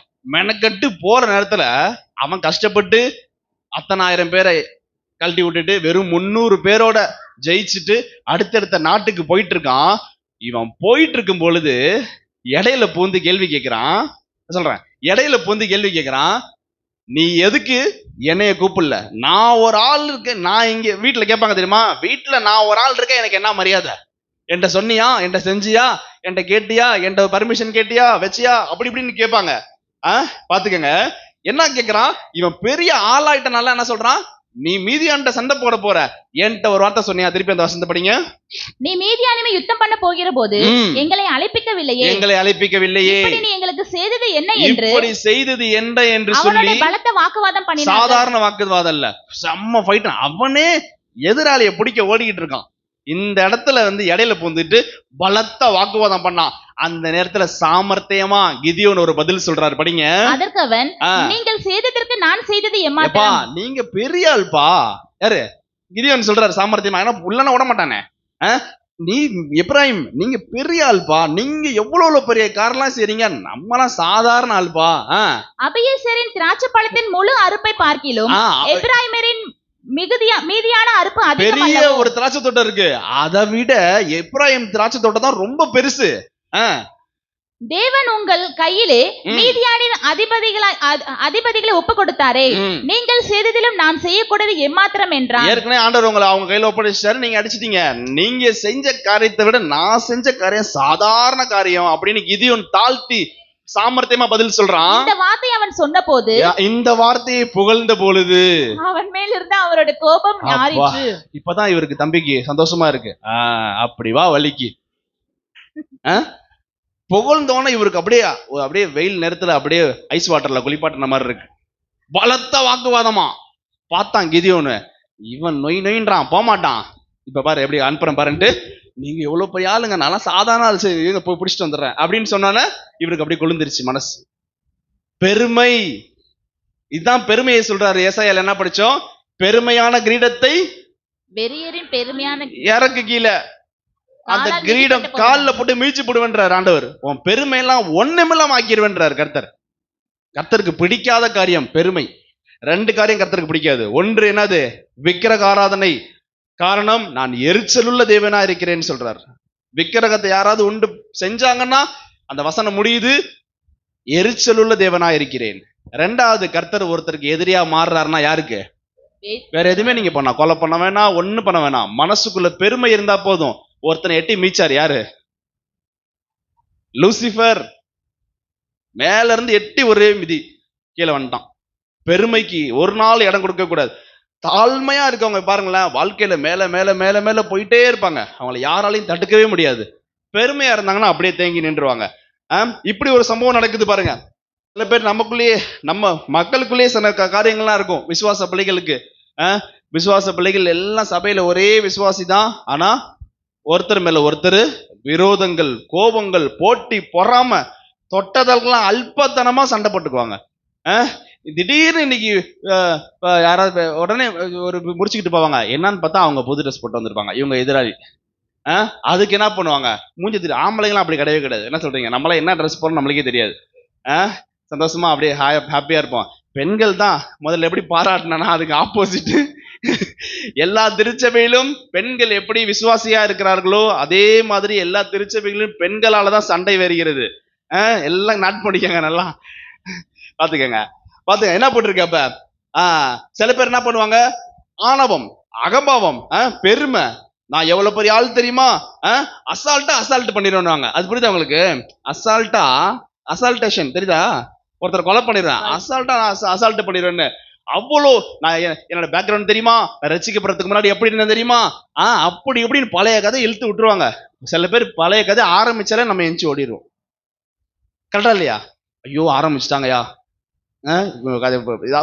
சொன்னதே அத்தனை வருஷம் சொல்லுவாங்க, நம்மளுக்கா அதுல ரத்தம் வந்துடும். இதுல திடீர்னு ஒளிவிட்டு என்னடா என்னமோ ஒழுகுற மாதிரி இருக்கு, வேர்வையான்னு தொட்டு பார்த்தா ரத்தம். ஏன்னா எய்தாப்புல இருந்துகிட்டு விடுற உடான்ஸு இல்லையா? நான் வயசு பிள்ளை அப்படி இருந்தேன், நான் இப்ப பைபிள வெள்ளைய கழட்டினு வச்சுக்கோ, ஒருத்தரும் பார்க்க மாட்டாங்க. சொல்றது நான் வெள்ளைய கழட்டினு வச்சுக்கோ, அவ்வளவுதான், தூக்கி சொல்லிட்டு வந்துடுவேன். அந்த மாதிரிலாம் பேசுறாங்கல்ல, ஒண்ணும் பண்ணக்கூடாது. ஒரு கற்பம்பூச்சி தூக்கி மேல போடுங்களேன், தெரிச்சு ஓடிடுவாங்க. பெரிய பெரிய சம்பவத்தை பண்றேன்னு சொல்லிட்டு கரப்பாம்பூச்சிக்கு பயப்படுவாங்க, பள்ளிக்கு பயப்படுவாங்க. ஒரு நாய் வரட்டுமே, படிக்கட்டுல ஏறி மேல போயிடுவாங்க.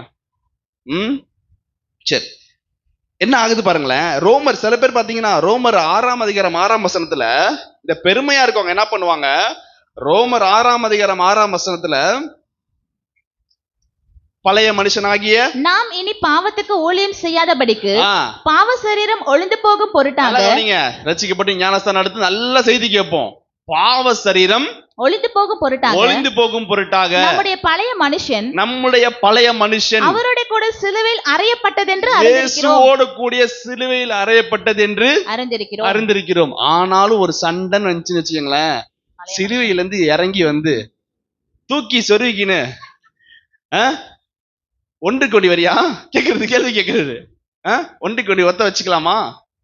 செஞ்சுட்டு இரு, போகும்போது கேட்பாங்க, ஊழியக்காரங்க சொல்லுவாங்க, இரு இரு பொறுமையா இரு பொறுமையா. இல்ல இருங்க பாஸ்டர், உங்களுக்கு தெரியாது, அவங்கள பத்தி உங்களுக்கு தெரியாது.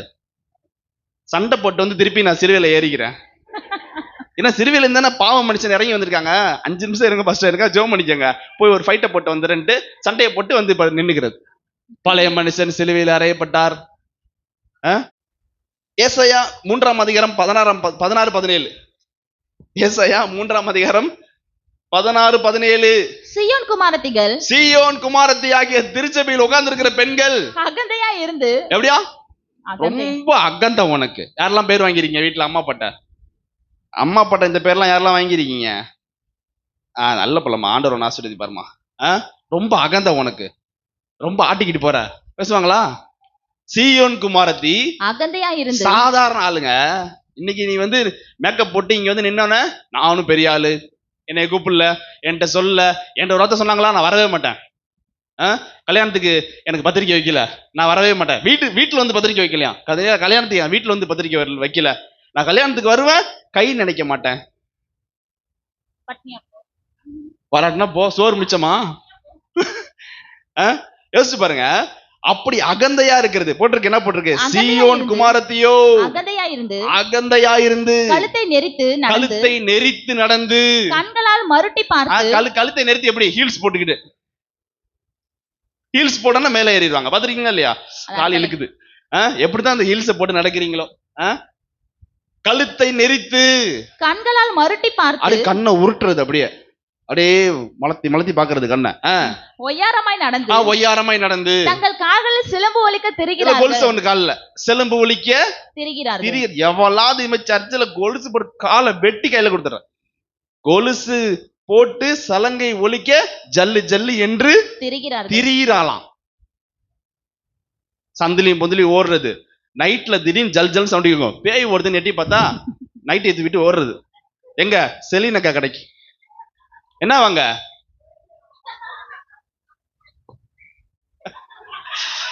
நைட்டு 11 மணிக்கு ஓடுறது. ஜால்ரா கொலுசா போட்டுக்கிட்டு ஜல்லு ஜல்லு ஜல்லுன்னு ஓடுறது. எங்கன்னா செலினக்கா பூட்டிடு. அந்த அக்கா அன்னைக்கு எத்தனை மணிக்கா கடை சத்தவங்க கேட்கிறேன். அப்பா 1 மணி அவங்க பண்றாங்க. 1 மணி தான் வருவாங்களாம். படுத்திருந்தாலும் இல்லைனாலும் கேட்க மாட்டாங்களாம். கதவை தட்டி, அக்கா நீ கொடு. நான் சொல்றது அம்மாவே இல்லையா? பக்கத்துல இருக்கவங்களா சொல்லுங்க, அம்மாவே இல்லையா? என்ன போட்டிருக்கு?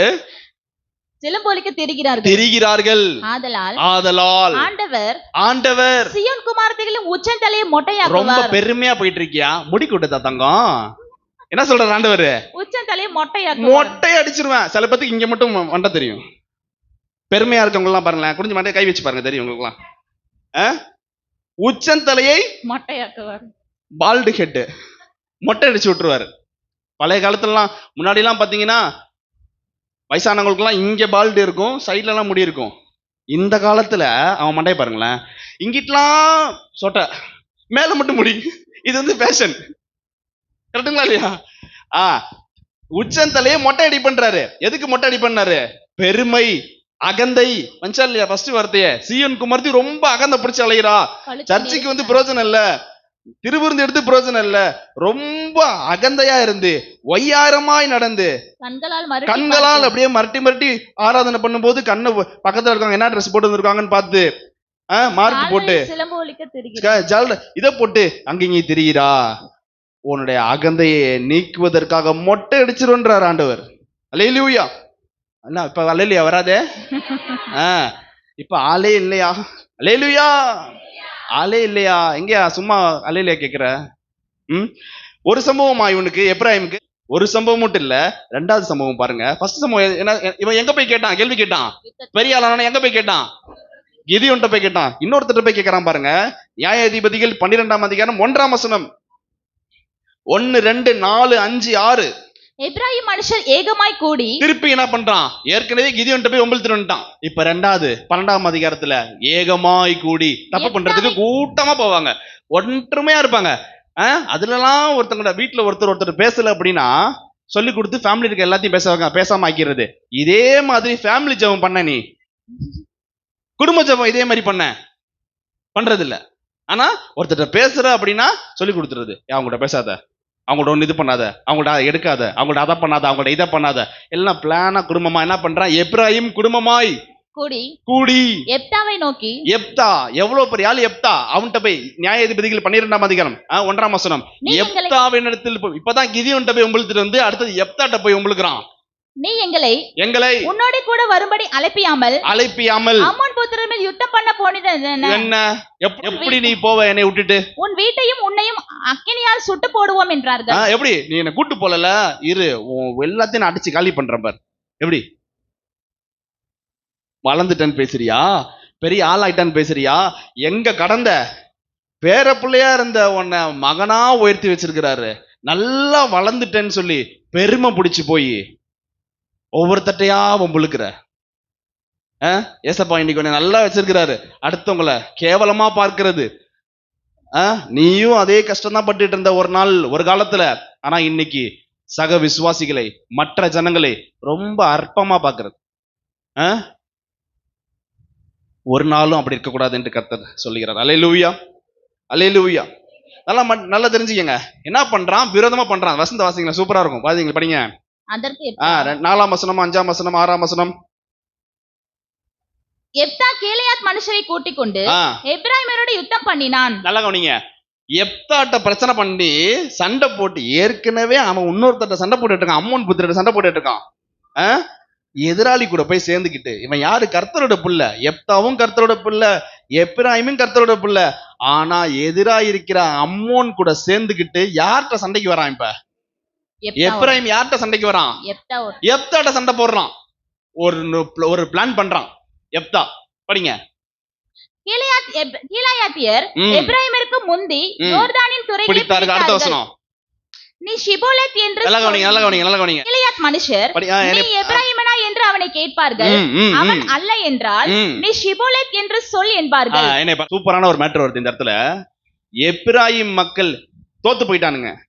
எப்தா போராடிட்டு இருக்கான். ஏற்கனவே அம்மோன் பிரச்சனை பண்ணிட்டு இருக்கான். எப்தா அவன் அடிச்சு காலி பண்ணிட்டான். இப்ப எப்பிராயீம் வந்திருக்கான் பாருங்க, அவனுக்கும் எப்தாக்கும் இப்ப நடக்குது. இந்த நேரத்துல என்ன பண்றான்? எப்தா கும்பல் என்ன பண்ணுது? எப்பிராயீம் பார்த்து என்ன வார்த்தை உச்சரிக்கணுமா? நீ எப்பிராயீமனா? அவன் அல்ல என்றான். எப்பிராயீம்னு சொன்னா இவன் அடிப்பான்னு நினைச்சுக்கிட்டு என்ன பண்ணுவான்? அல்லன்னுவான். நான் சொல்றது உங்களுக்கு புரியுதா? மாட்டிக்கிட்டான். என்ன சொல்றேன், என்ன கதை சொல்றேன் எல்லாத்தையும் தெரிய புரியுதுங்களா? அதான் இருங்க. எப்தாக்கு விரோதமா எப்பிராயீம் வரான். போறதுக்கு முன்னாடி என்னையே நீ கூட்டு போலன்னு சண்டை போட்டு விரோதமா வரான். உடனே அந்த ஸ்பாட்ல என்ன ஆச்சு? கடைசியில தோத்து போயிட்டான். யார் தோத்து போயிட்டா? எப்பிராயீம் தோத்துட்டார்கள். இந்த நேரத்துல நேரா வந்து எப்தாக்கு முன்னாடி எப்தா கேட்கிறாரு, அப்பா நீ வந்து எப்பிராயீமரா அப்படின்னு கேட்கிறாரு. அவன் என்ன பண்ணுவான்? வேணும்னே ஆமான்னு சொன்னா அடி வெளுத்து எடுத்துருவான். புரியுதா இல்லையா? உரிச்சிருவான் தோலை. பயந்துகிட்டு என்ன சொல்றான்? இல்லன்னுவான். அவனுக்கு ஒரு டெஸ்ட் வை. என்ன டிஎன்ஏ டெஸ்டா வைக்கிறது, பிளட் டெஸ்ட் எடுக்கிறது, ஒரு டெஸ்ட் வை. ஷிபோலத் அப்படின்னு சொல்றான் அவன வாயில. எங்க சொல்லுங்க பார்க்கலாம். சீப்பா ஷிபோலத் அப்படின்னு சொன்னா அவன் என்ன பதில் சொல்றான்? படிங்க. அப்பொழுது அவன் அப்படி உச்சரிக்க தெரியாமல் சிபோலத் என்பான். அப்படி சொன்னா செவுல கழட்டிருந்தான். யாரு? வெட்டி கொன்று. என்னை பாருங்க படிக்க கூடாது. என்னை பாருங்க. சில பேத்துக்கு ஷா வராது. எங்க ஃபேமஸ் சொல்லுங்க பார்க்கலாம். சில பேரு பெரியவங்க எல்லாம் சொல்லுங்க. ஃபேமஸ் ஃபா வராது. ஃபா ஷாலாம் வராது. புரியுதா இல்லையா? ஷாலோம் சொல்லுங்க. சாலோம். கரெக்டா இல்லையா? ஷிபோலெத் ஷா சில பேத்துக்கு வராது. சப்ஸ்கிரைப் வராது. சொல்லுங்க பார்க்கலாம். சப்ஸ்கிரைப் சொல்லுங்க பார்க்கலாம். சொல்லு. சப்ஸ்கிரைப் வராது சில பேருக்கு, கரெக்டா இல்லையா? சப்ஸ்கிரைப் வராது. ஃபேஷன் சொல்லுங்க, ஃபேஷன். பேஷன் எந்த பேஷன்?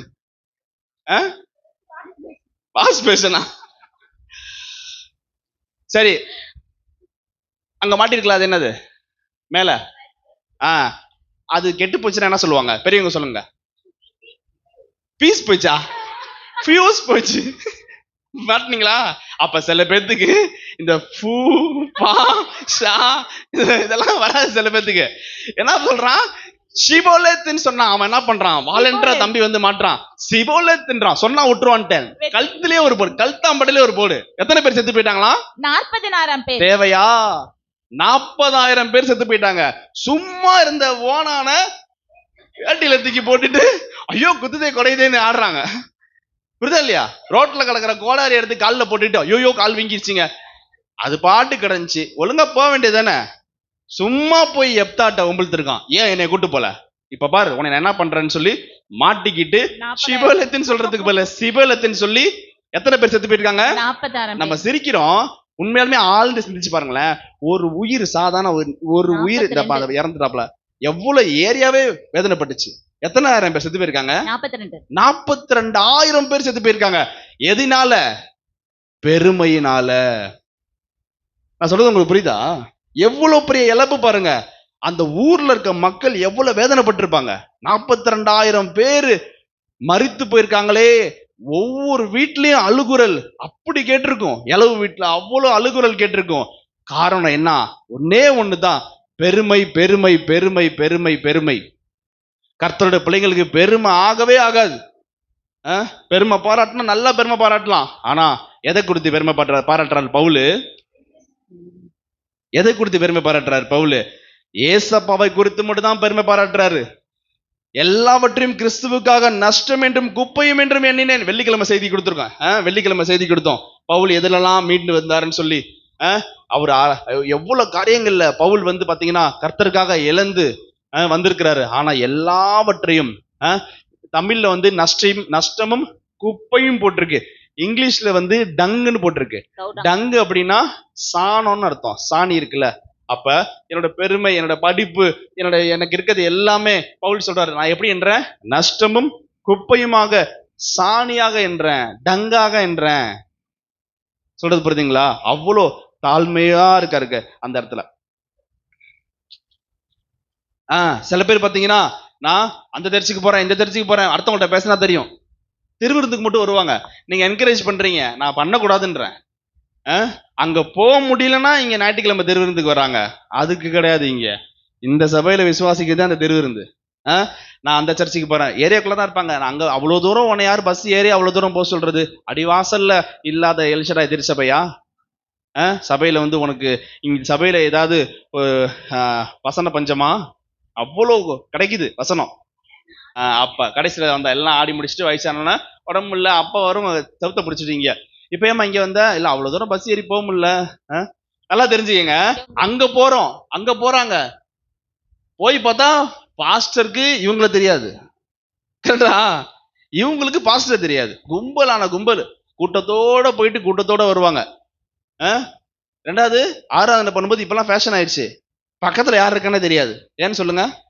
லைட் ஆஃப் பண்ணிட்டு ஆராதிக்கிறானுங்க. ஸ்டேஜில் மட்டும் தான் லைட் போட்டிருக்காங்க. பாத்தீங்களா? நிறைய தெரிஞ்ச ஸ்டேஜில் மட்டும் தான் லைட் எரியும். பக்கத்துல விசுவாசிங்க மூஞ்சி யாரும் தெரியாது, இருட்டுக்குள்ள ஆராதனை பண்றாங்க. ஒரு சம்பவம், ஒரு ஏற்கனவே இந்த கதையை நான் உங்கள்ட்ட சொல்லியிருக்கேன். ஒரு சர்ச்சுக்கு ஒரு விசுவாசி போயிருக்காரு. உள்ள போகும்போது உள்ள உடலையாம், வாசல்ல ஸ்டாப் பண்ணிட்டாங்க. பா வெளியே பாப்பா, உனக்கு அனுமதி கிடையாது. ஏன் அப்படின்னா, சரியான ட்ரெஸ் போட்டு நீ உள்ள வரல, நல்ல சூப்பரான ட்ரெஸ் நீ போட்டீங்க உள்ள வரல. இந்த சர்ச்சுக்குள்ள வரதா இருந்தா கோட்டு போட்டு தான் உள்ள வரணும், கோட்டு போட்டு தான் உள்ள வரணும்னு சொல்லிட்டு என்ன பண்ணிட்டாரு, அந்த விசுவாசி வேதனைப்பட்டு நேரா அப்படியே தள்ளி வாசலுக்கு போயிட்டாரு. சர்ச்சு வாசல்ல இருந்து கேட்டுக்கு போயிட்டார். கேட்டுக்கு வெளியில ஒரு மரம் இருக்கு. அந்த மரத்துக்கிட்ட வயசான ஒரு தாடி வச்சு நின்று இருக்காரு. அவர் கேட்டுக்காரு, ஏன்பா இவ்வளவு சோகமா இருக்க அப்படின்னு கேட்டான். இல்லைங்க ஐயா, நான் கோட்டு போடாதனால என் சர்ச்சுக்குள்ள என்னை உள்ள விட மாட்டேன்னு சொல்லிட்டாங்க அப்படின்ட்டாரான். உடனே என்ன சொல்லியிருக்காரு, என்னையவே உள்ள விடலப்பா, நான் அங்கி போட்டிருக்கேன். யாரு? ஏசப்பா. சொல்றது புரியுதுங்க உங்களுக்கு? நான் கோட்டு போடலன்னு சொல்லிட்டு நான் அங்கி போட்டிருக்கேன்னு என்னையவே அவன் வெளியே அனுப்பிட்டான். அப்ப அந்த இடத்துல ஆண்டவர் இருக்காரா? அந்த சபையில் ஆண்டவர் இருக்காரா? இல்ல. எத்தனை சபைக்கு நீங்க வேணா போய் பாருங்களேன், கையே இருக்காது, தொடைய பார்க்கலாம் கையில. இத புரியுதா இல்லையா? தொட கீழே இல்ல, எல்லாத்துக்கும் இங்க இருக்கு. சீவ்லெஸ் போட்டு ஆராதனைங்க எல்லாம் ஓப்பன்ல தெரிஞ்சுக்கிட்டு இருக்கும் ஃப்ரீயா. ஒவ்வொரு சர்ச்சில் போய் பாருங்களேன், முக்காடு கிடையாது, ஷால் கிடையாது.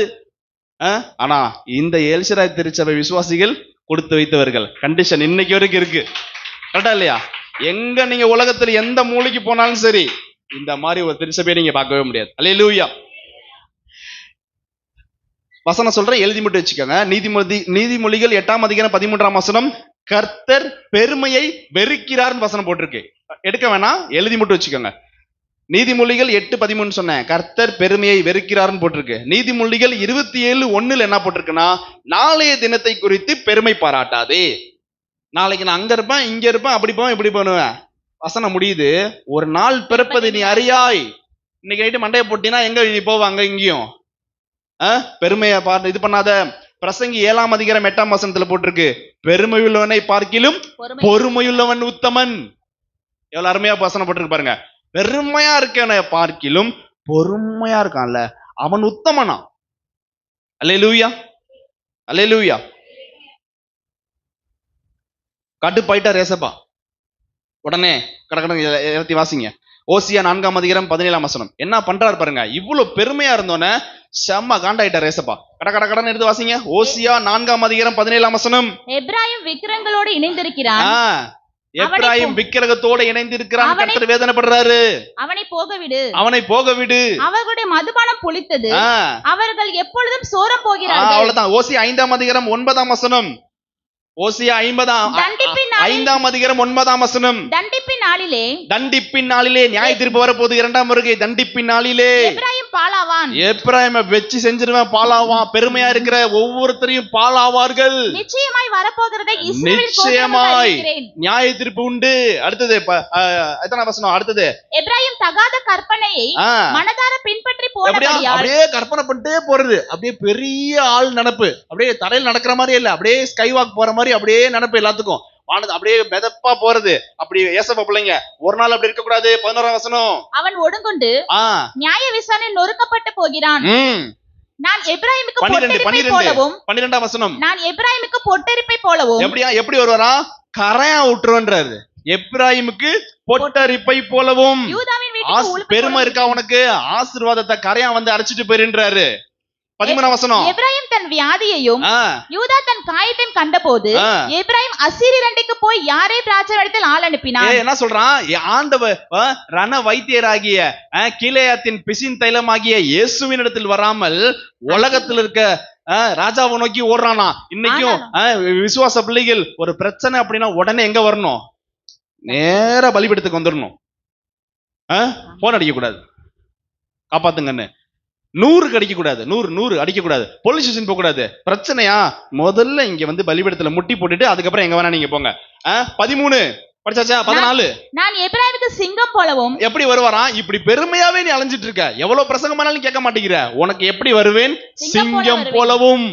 நானே பீறி விட்டு போய் விடுவேன். எப்படியா? கர்த்தர் சொல்றாரு, நான் தான்ப்பா உனக்கு அந்த ஸ்தானத்தை கொடுத்தேன். என்னை பாருங்க, நான் தான் உனக்கு ஸ்தானத்தை கொடுத்தேன்.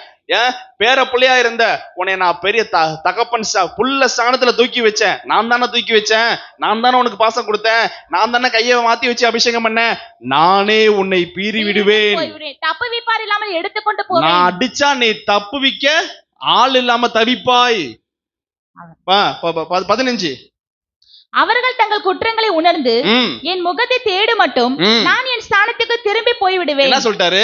சொல்லிக்கிட்டே இருக்க, கேட்கவே மாட்டேங்கிற, பெருமையாவே இருக்க. நீ திருந்தி என் பலிபீடத்துல வந்து ஜெபம் பண்ணி மன்னிப்பு கேட்கிற வரைக்கும் என் ஸ்தானத்துல போய் நான் உட்கார்ந்துக்க வேண்டார். அல்லேலூயா சொல்லுவோம். அல்லேலூயா. ஓசியா 10ஆம் அதிகாரம் 11ஆம் வசனம். எப்ராயிம் நன்றாய் பழக்கப்பட்டு நீ எப்படியாப்பட்ட ஆளு? ஏசப்பா சொல்றாரு, எப்ராயிம் நீ விசுவாச பிள்ளையே, நீ எப்படியாப்பட்ட ஆளு? நீ நன்றாய் பழக்கப்பட்ட போரடிக்க விரும்புகிற கடாரியாய் இருக்கிறாய். போரடிக்கிற கடாரி பண்ணினு. என்னை பாருங்க, புரியுதா உங்களுக்கு? ஏசப்பா சொல்றாரு, நீ நல்லா ட்ரைனிங், இந்த எல்ஷடா திருச்சபையில உனக்கு நல்லா வசனத்தை கொடுத்து கொடுத்து கொடுத்து கொடுத்து நல்லா போருக்கு போற கெடாரி மாதிரி நீ வளர்ந்துருக்கிற. ஆனாலும் உன்கிட்ட பெருமை ஒரு நாள் இருக்கக்கூடாதுன்றார். அல்லேலூயா. 13ஆம் அதிகாரம் 1ஆம் வசனம். ஓசியா ஓசியா 13ஆம் அதிகாரம் 1ஆம் வசனம். எப்ராயிம் பேசின போது ஆ, நடுக்கம் உண்டாயிற்று. ஆ, படி. அவன் இஸ்ரவேலிலே மேன்மை பெற்றான். ம், அவன் பாகால் விஷயத்தில் குற்றம் செய்து மடிந்து போனான். மாட்டிக்கிட்டான். என்னைய பாருங்க, என்னைய பாருங்க, அழகா போட்டிருக்கு. இவ்வளவு நேரம் செய்தி கொடுத்ததுல ஒரே வார்த்தையில முடிச்சிட்டாரு பாருங்க. எப்ராயிம் பேசுனா எல்லாம் நடுங்குவாங்களாம், அந்த அளவுக்கு உயர்த்தி வச்சிருந்தேன். இஸ்ரவேலிலே எப்ராயிம் பெற்றான். மேன்மை பெற்றான். கரெக்டா அதான் சொல்லிட்டு வர்றோம். எதுல மாட்டிக்கிறாரு பாகால் ஒருத்தர்? விஷயத்தில் பாகால் விஷயத்துல குற்றம் செய்து மாட்டிக்கிட்டான், மடிந்து போனான். தப்பு செஞ்சுட்டான், குற்றத்துல மாட்டிக்கிட்டான். என்ன குற்றம்? பெருமை என்ற குற்றம், அகந்தை என்ற குற்றம், மனதுல தாழ்மை இல்லாத ஒரு குற்றம். ஏசப்பாவை பாருங்க, எவ்வளவு பெரிய ஏசப்பா இதோ யூதருக்கு ராஜா பிறந்திருப்பவர் எங்கே என்று சொல்லி எங்க போய் தேடி இருக்கான்? ஏரோது வீட்டை போய் தேடி இருக்கான். ராஜா பையன் ராஜா வீட்டுல தானே பிறப்பாரு. ஆனா எங்க பிறந்தாரு? நம்மள மாட்டு தொழுவத்துல பிறந்தார். இந்த சாஸ்திரிமார்கள் என்ன பண்ணிட்டாங்க?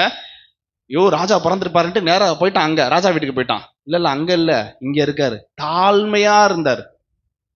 சகரியால போட்டிருக்கேன். மணி நேரம் இல்லாதனால நான் கடகடன்னு முடிக்கிறேன். கடைசியா பாருங்க, இவ்வளவு காரியங்கள் நடக்குது. அத படிங்க. எத்தனை வசனம்?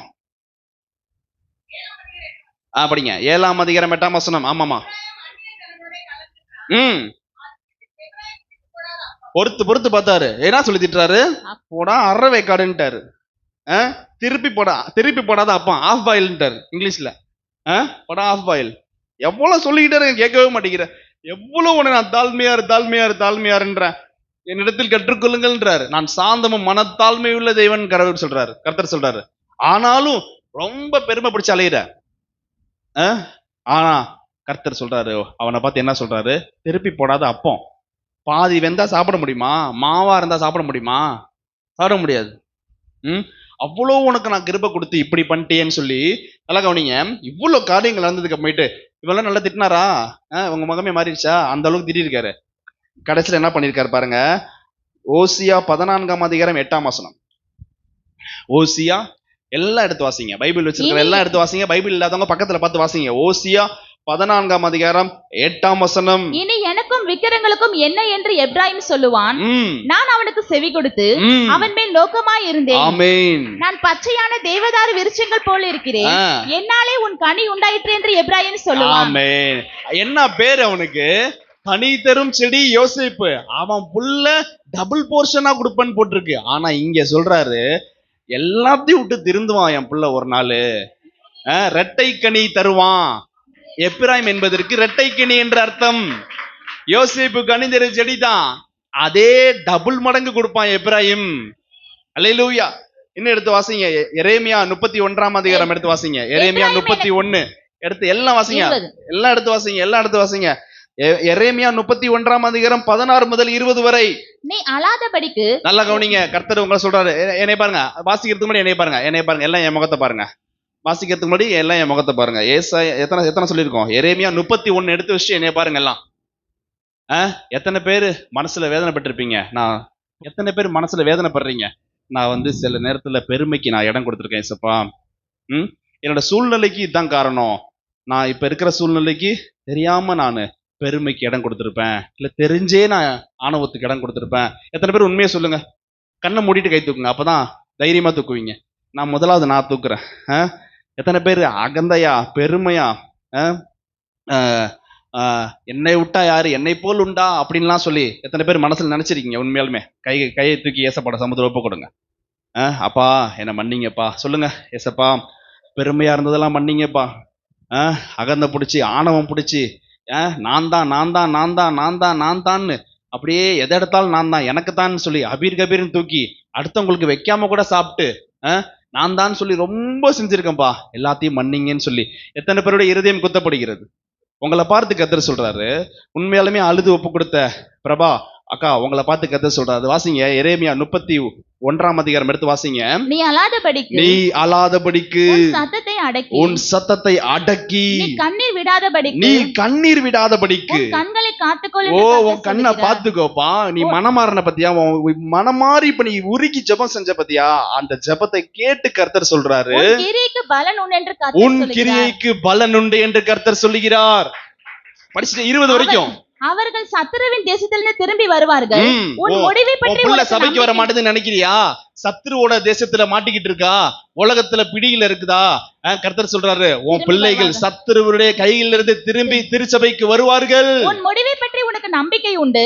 உன் முடிவை பற்றி உனக்கு நம்பிக்கை உண்டு. உன் பிள்ளைகள் தங்கள் தேசத்துக்கு திரும்பி வருவார்கள் என்று உன் கர்த்தர் புள்ள உன் சொல்கிறார். வீட்டுக்கு வருவான், உன் புள்ள திருச்சபைக்கு வருவான். நீர் என்னை தண்டித்தீர், ம். நான் பணியாத மாடு போல் அடிபட்டேன். என்ன பண்றோம்? நம்ம வேதனைப்படுறோம். ஆண்டவர்கிட்ட சொல்றோம், எப்ராயிம் சொல்றான், நீர் என்னை தண்டித்தீர், நான் கீழ்ப்படியாத மாடை போல அடி வாங்கினேன். என்னை திருப்பும், அப்பொழுது திருப்பப்படுவேன். கர்த்தாவே நீங்க என்ன திருப்புங்கப்பா, நான் திருப்பப்படுவேன். நீரே என் தேவனாகிய கர்த்தர். எப்ராயிம் சொல்றான், நீரே என் தேவனாகிய கர்த்தர். நான் திரும்பின பின்பு நான் திரும்பின பின்பு மனஸ்தாபப்பட்டு கொண்டிருக்கிறேன். இப்ப எத்தனை பேர் மனஸ்தாபப்படுறீங்க? மனஸ்தாபப்பட்டு கொண்டிருக்கிறேன். நான் என்னை அறிந்து கொண்டதற்கு பின்பு விழாவில் அடித்துக் கொண்டிருக்கிறேன். இப்ப எத்தனை பேர் வேதனைப்பட்டீங்க? இருதயத்தில் கை வச்சு வேதனைப்பட்டிருப்பீங்க. நான் இப்பெல்லாம் இருந்துட்டேனேன்னு சொல்லி உங்களை பார்த்து கர்த்தர் சொல்லுகிறார், வெட்கி நாணிக்கொண்டும் இருக்கிறேன். நம்ம வேதனைப்படுறோம், ஆண்டவரே நான் பெருமையினால ரொம்ப வெட்கி நாணுகிறேன்னு சொல்றியா? என் இளவயது நிந்தையை சுமந்து வருகிறேன் என்று வாலிப பருவத்துல சுமக்க முடியாத சுமையெல்லாம் சுமக்கிறியா? கண்களை முடிக்குங்க, அப்படியே பைபிள் அப்படியே இருக்கட்டும், கண்ணை மட்டும் முடிக்குங்க அப்படியே உட்காந்து. வாலிப பருவத்துல தாய் தகப்பனுக்கு எவ்வளவு வேதனை இருக்கும். பிள்ளைய நான் வேலைக்கு அனுப்புறேனே, உடம்பு முடியாம இருந்தா கூட வேலைக்கு அனுப்புறேனே, நீ வேதனைப்படுறியா? ஓடா உழைக்கிறேன், ஓனர் எவ்வளவு வேலை வாங்குறாரு, மத்தவங்கள விட்டுறாரு, என்னைய அப்படி போட்டு புலின்னு புளியறாரு. வேதனைப்படுறியா? உன் இளவயதின் நிந்தையை சுமந்து வருகிறேன், நிந்தையை சுமந்து வருகிறேன்னு சொல்லி வேதனைப்பட்டு அழுது புலம்பி கண்ணீர் வடிக்கிறாயா? துக்கித்து புலம்பிக் கொண்டிருக்கிறது நிச்சயமாய் கேட்டேன். நீ இப்ப வேதனைப்படுற பத்தியா? உன் மனசு வேதனைப்படுது பத்தியா? உன் மனசு கலங்குது பத்தியா? உன் கண்ணுல இருந்து ஒன்னு அறியாம கண்ணீர் வருது பத்தியா? நான் அதை பார்த்தேன், நிச்சயமாய் கேட்டேன், நிச்சயமாய் கேட்டேன். எப்ராயிம் எனக்கு அருமையான இப்ப குமாரன் சொல்றாரு அல்லவோ? உன்னைய பார்த்து, எப்ராயிமே நீ எனக்கு அருமையான பிள்ளை அல்லவா? அவன் எனக்கு பிரியமான பிள்ளை நீ அல்லவோ? எனக்கு பிரியமான பிள்ளை அல்லவா? அவனுக்கு விரோதமாய் பேசினது முதல் நான் உன்னை திட்டின பத்தியா? அன்னைக்கு உனக்கு விரோதமா நான் பேசின நாள் முதற்கொண்டு அவனை நினைத்துக் கொண்டே இருக்கிறேன். உன்னையே தாயா நான் நினைச்சுக்கிட்டு இருக்கேன். இன்னைக்கு நீ எவ்வளவு கஷ்டப்படுற வேதனைப்படுறன்னு சொல்லி உன்னையே தான் நினைச்சுக்கிட்டு இருக்கேன்னு சொல்லி கர்த்தர் சொல்றாரு. என் உள்ளம் அவனுக்காக கொதிக்கிறது, கர்த்தருடைய உள்ளம் உனக்காக புலம்புகிறது, அவனுக்கு துடிக்கிறது. ஒரு கொதிக்கிறது. தாய் தன்னோட பிள்ளை என்னதான் பிள்ளை தப்பு செஞ்சாலும், தகப்பன் தம் பிள்ளைய தப்பு செஞ்சாலும் பேசக்கா அடிச்சிடுவாங்க. அடிச்சுட்டு அந்த பிள்ளை அழுவும் பொழுது என்ன பண்ணுவாங்க? ஓடி போய் கொஞ்ச நேரம் கழிச்சு அப்படியே மார்போடு அணைச்சுக்கிட்டு இது பண்ணுவாங்கல்ல. அதே போல கர்த்தர் உன்னை பார்த்து சொல்றாரு, ஒரு தாய் ஒரு தகப்பன் பிள்ளையை எப்படி சுமந்து மார்போடு அணைச்சிக்கிறாரோ அதே போல எப்ப உன்னை திட்ட ஆரம்பிச்சனோ அப்பையில இருந்து நான் உன்னை எப்ப அன்னைக்கு ஒரு வார்த்தை சொன்னனோ, அன்னையில இருந்து நினைப்பவா தான்ப்பா நான் இருக்கேன்றாரு. படி நினைப்பவா தான் இருக்கிறேன், என் உள்ளம் அவனுக்காக கொதிக்கிறது, உனக்காக டெய்லி என் உள்ளம் துடிக்குதுன்றாரு. அவனுக்கு உருக்கமாய் இறங்குவேன் என்று கர்த்தர் இப்ப சொல்றாரு கர்த்தர், உருக்கமாக உனக்கு நான் இறங்குவேன் என்று. கரங்களை உற்சாகமா கர்த்தரை மேம்படுத்துவோமா? உருக்கமாக உனக்கு நான் இறங்குவேன். உன்மேல் நினைவாயிருக்கிற கர்த்தர் சொல்லுகிறாரு. உன்மேல நினைவாயிருக்கிற கர்த்தர் உன்னை நினைச்சுதான் புலம்புறாரு. அப்படியே முழங்கால் படிட்டு கர்த்தர் ஜெபம் செய்யலாமா? அப்படியே முழங்கால் படிட்டு இருக்காங்க, பைபிள கீழே வச்சுட்டு அப்படியே முழங்கால் படிட்டு இருக்காங்க. அப்படி ஸ்தோத்திரம் சொல்லி வாய்களை பெருவா திறந்து ஸ்தோத்திரம் சொல்லிட்டே இருங்க. ஸ்தோத்திரங்கள் எடுக்கிறோம், ஸ்தோத்திரங்கள் எடுக்கிறோம், ஸ்தோத்திரங்கள் எடுக்கிறோம். பேசக்கூடாது, கண்களை இறுக்கமா முடிக்கங்க. வாய்களை திறந்து அவர் சமூகத்தில் ஒப்பு கொடுப்போமா? அப்பா, என் மேல் நினைவா இருக்கிறீரே, எவ்வளவு வேதனையின் மத்தியில கஷ்டத்தின் மத்தியில இருக்கிறேன், ஆண்டவர் என்னை மறந்தார் அப்படின்னு சொல்லி சீயோன் குமாரத்தி சொல்றார். கர்த்தர் சொல்றாரு, இல்ல இல்ல இல்ல, நீ என்னால் மறக்கப்படுவதில்லை என்று கர்த்தர் சொல்றாரு. சூழ்நிலையை நான் பார்க்கிறேன் என்று கர்த்தர் சொல்றாரு. வாய்களை திறந்து உற்சாகமாய் உன் சூழ்நிலையை பார்க்கிறேன், ஆமேன்னு சொல்லி எல்லாத்தையும் பெற்றுக்கொள்ளுங்க. தகப்பனே, என்னை என் மேல் நினைவா இருக்கிறீரே, நான் படுற கஷ்டத்தை ஏசப்பா நீங்க பாக்குறீங்கப்பா. நினைக்கலாம் நீ, நான் இவ்வளவு பட்டுக்கிட்டு இருக்கேன், இவ்வளவு வேதனைப்பட்டு இருக்கேன். காசு பணத்தாலையும் சமுதாயத்துல வேதனைனாலும், உடல்ல வியாதி வேதனைனாலும் நான் அவ்வளவு பாடுபட்டு இருக்கிறேன். என்னை கேட்க யாரும் இல்லை, எனக்கு என்று யாரும் இல்லைன்னு சொல்றியா? கர்த்தர் சொல்றாரு, நான் உன்னோடு கூட இருக்கிறேன். ஏசாயா 41:10 பிரகாரம், திகையாதே, நானே உன் தேவன், உன் வலது கரத்தை பிடித்து பயப்படாதே, நான் உன்னோடு கூட இருக்கிறேன் என்று கர்த்தர் சொல்லுகிறாரு.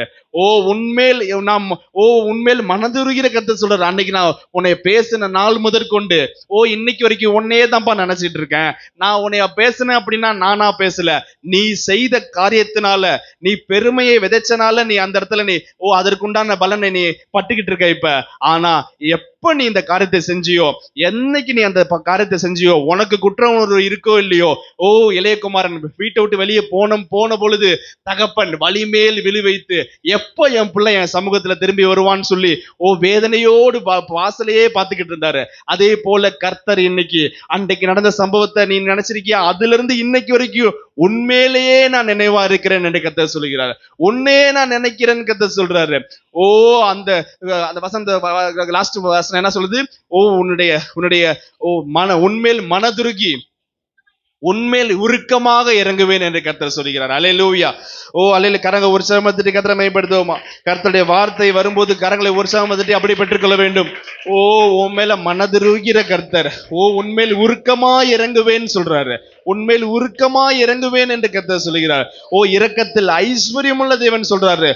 உன்மேல் உருக்கமா இறங்குவேன் என்று கர்த்தர் சொல்கிறாரு. தகப்பனே, உங்களுடைய சமூகத்துல முழுமையாக ஒப்பு கொடுக்கிறோம்ப்பா. எங்கள் மேல எவ்வளவு அன்பு வச்சிருக்கிறீங்கப்பா. பாவம் செஞ்சு வெளியில போகும்போது கூட மன்னித்து மீண்டுமாய் உம்முடைய பிள்ளையா ஏற்றுக்கொண்டு மார்போடு அணைத்து தகப்பனே, இன்றைக்கு உம்முடைய பிள்ளையா எங்களை வச்சிருக்கிறீரே, உமக்கு நன்றி செலுத்துகிறோம் தகப்பனே. ஹல்லேலூயா, ஹல்லேலூயா, ஹல்லேலூயா, ஹல்லேலூயா. தாயின் கருவில் தோன்றும் முன்னே எனக்கென்று வேறு பிரித்தேனே. தாயின் கருவில் தோன்றும் முன்னே எனக்கென்று வேறு பிரித்தேனே. உன்னை மறந்திருந்தால் நான் என்றோ மறந்திருப்பேன். உன்னை மறந்திருந்தால் நான் என்றோ மறந்திருப்பேன். நீ என்னால் மறக்கப்படுவதில்லையே. நீ என்றும் மறக்கப்படுவதில்லையே. உன் காலங்கள் என் கண் முன் இருக்கிறது. திகையாதே, நானே உன் தேவன். இம்மட்டும் காத்தேன், இனிமேலும் காப்பேன். இம்மட்டும் ஏந்தினேன், இனிமேலும் ஏந்துவேன். இம்மட்டும் சுமந்தேன், இனிமேலும் சுமப்பேன். இம்மட்டும் தப்புவித்தேன், இனிமேலும் தப்புவிப்பேன். நீ என்னால் மறக்கப்படுவதில்லையே. நீ என்றும் மறக்கப்படுவதில்லையே. உன் காலங்கள் என் கண் முன் இருக்கிறது.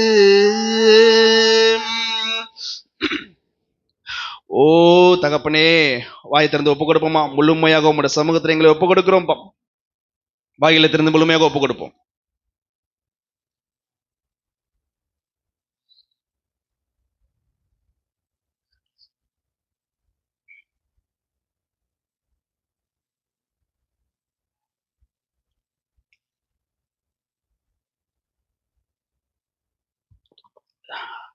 ஓசியா, கண்ண மூடி அப்படியே கேளுங்க, நான் சொல்ற வார்த்தை அப்படியே கவனிங்க. ஓசியா 11ஆம் அதிகாரம் 3ஆம் வசனத்தில் கர்த்தர் சொல்றாரு, நான் எப்பிராயிமை கைப்பிடித்து நடக்க பழகினேன், ஆனாலும் நான் தங்களை குணமாக்கிறவர் என்று அறியாமற் போனார்கள். ஆனா அப்படி நீ போனா கூட எவ்வளவு அனுபவிச்ச தெய்வம் பாருங்க. மனுஷரை கட்டி இழுக்கிற அன்பின் கயிறுகளால் நான் அவனை கட்டி இழுத்தேன் என்று கர்த்தர் சொல்லுகிறார். நீ கர்த்தரை விட்டு தூரமா போலாம், ஆனா மனுஷரை இழுக்கிற கட்டுகிற அன்பின் கயிறுனால கர்த்தர் உன்னை இழுத்துக்கிறாரு. ஒரு கோழி குஞ்சு, தாய் கோழிக்கு கீழே ஒரு 7 குஞ்சு இருக்கு அப்படின்னா, ஒரு கோழி குஞ்சு தெரியாம அப்படி வெளியே போனுச்சுன்னா உடனே தாய் தன்னோட அழகை வைத்து அந்த கோழி குஞ்சை உள்ள இழுத்து தன்னோட செட்டுக்குள்ள வச்சுக்கிற மாதிரி கர்த்தர் இன்னைக்கு உன்னை பார்த்து சொல்றாரு, மனுஷரை கட்டி இழுக்கிற அன்பின் கயிறுகளால் நான் அவர்களை கட்டி இழுத்தேன் என்று கர்த்தர் சொல்லுகிறார். 8ஆம் வசனம், எப்பிராயிமே நான் உன்னை எப்படி கைவிடுவேன், இஸ்ரவேலே நான் உன்னை எப்படி ஒப்பு கொடுப்பேன். தீமைக்கு உன்னை எப்படி நான் ஒப்பு கொடுப்பேன், உன் பிள்ளைய எப்படி நான் ஒப்பு கொடுப்பேன், உன் வீட்டுக்காரனை எப்படி ஒப்பு கொடுப்பேன், ஒரு நாள் என் கைக்குள்ள இருந்து வெளியே போகவே முடியாது. கர்த்தர் சொல்றார், எப்பிராயிமே நான் உன்னை எப்படி கைவிடுவேன். நீ ஆண்டவர் என்னை கைவிட்டார்னு எப்படி நீ சொல்ற, எதை வச்சு நீ சொல்ற?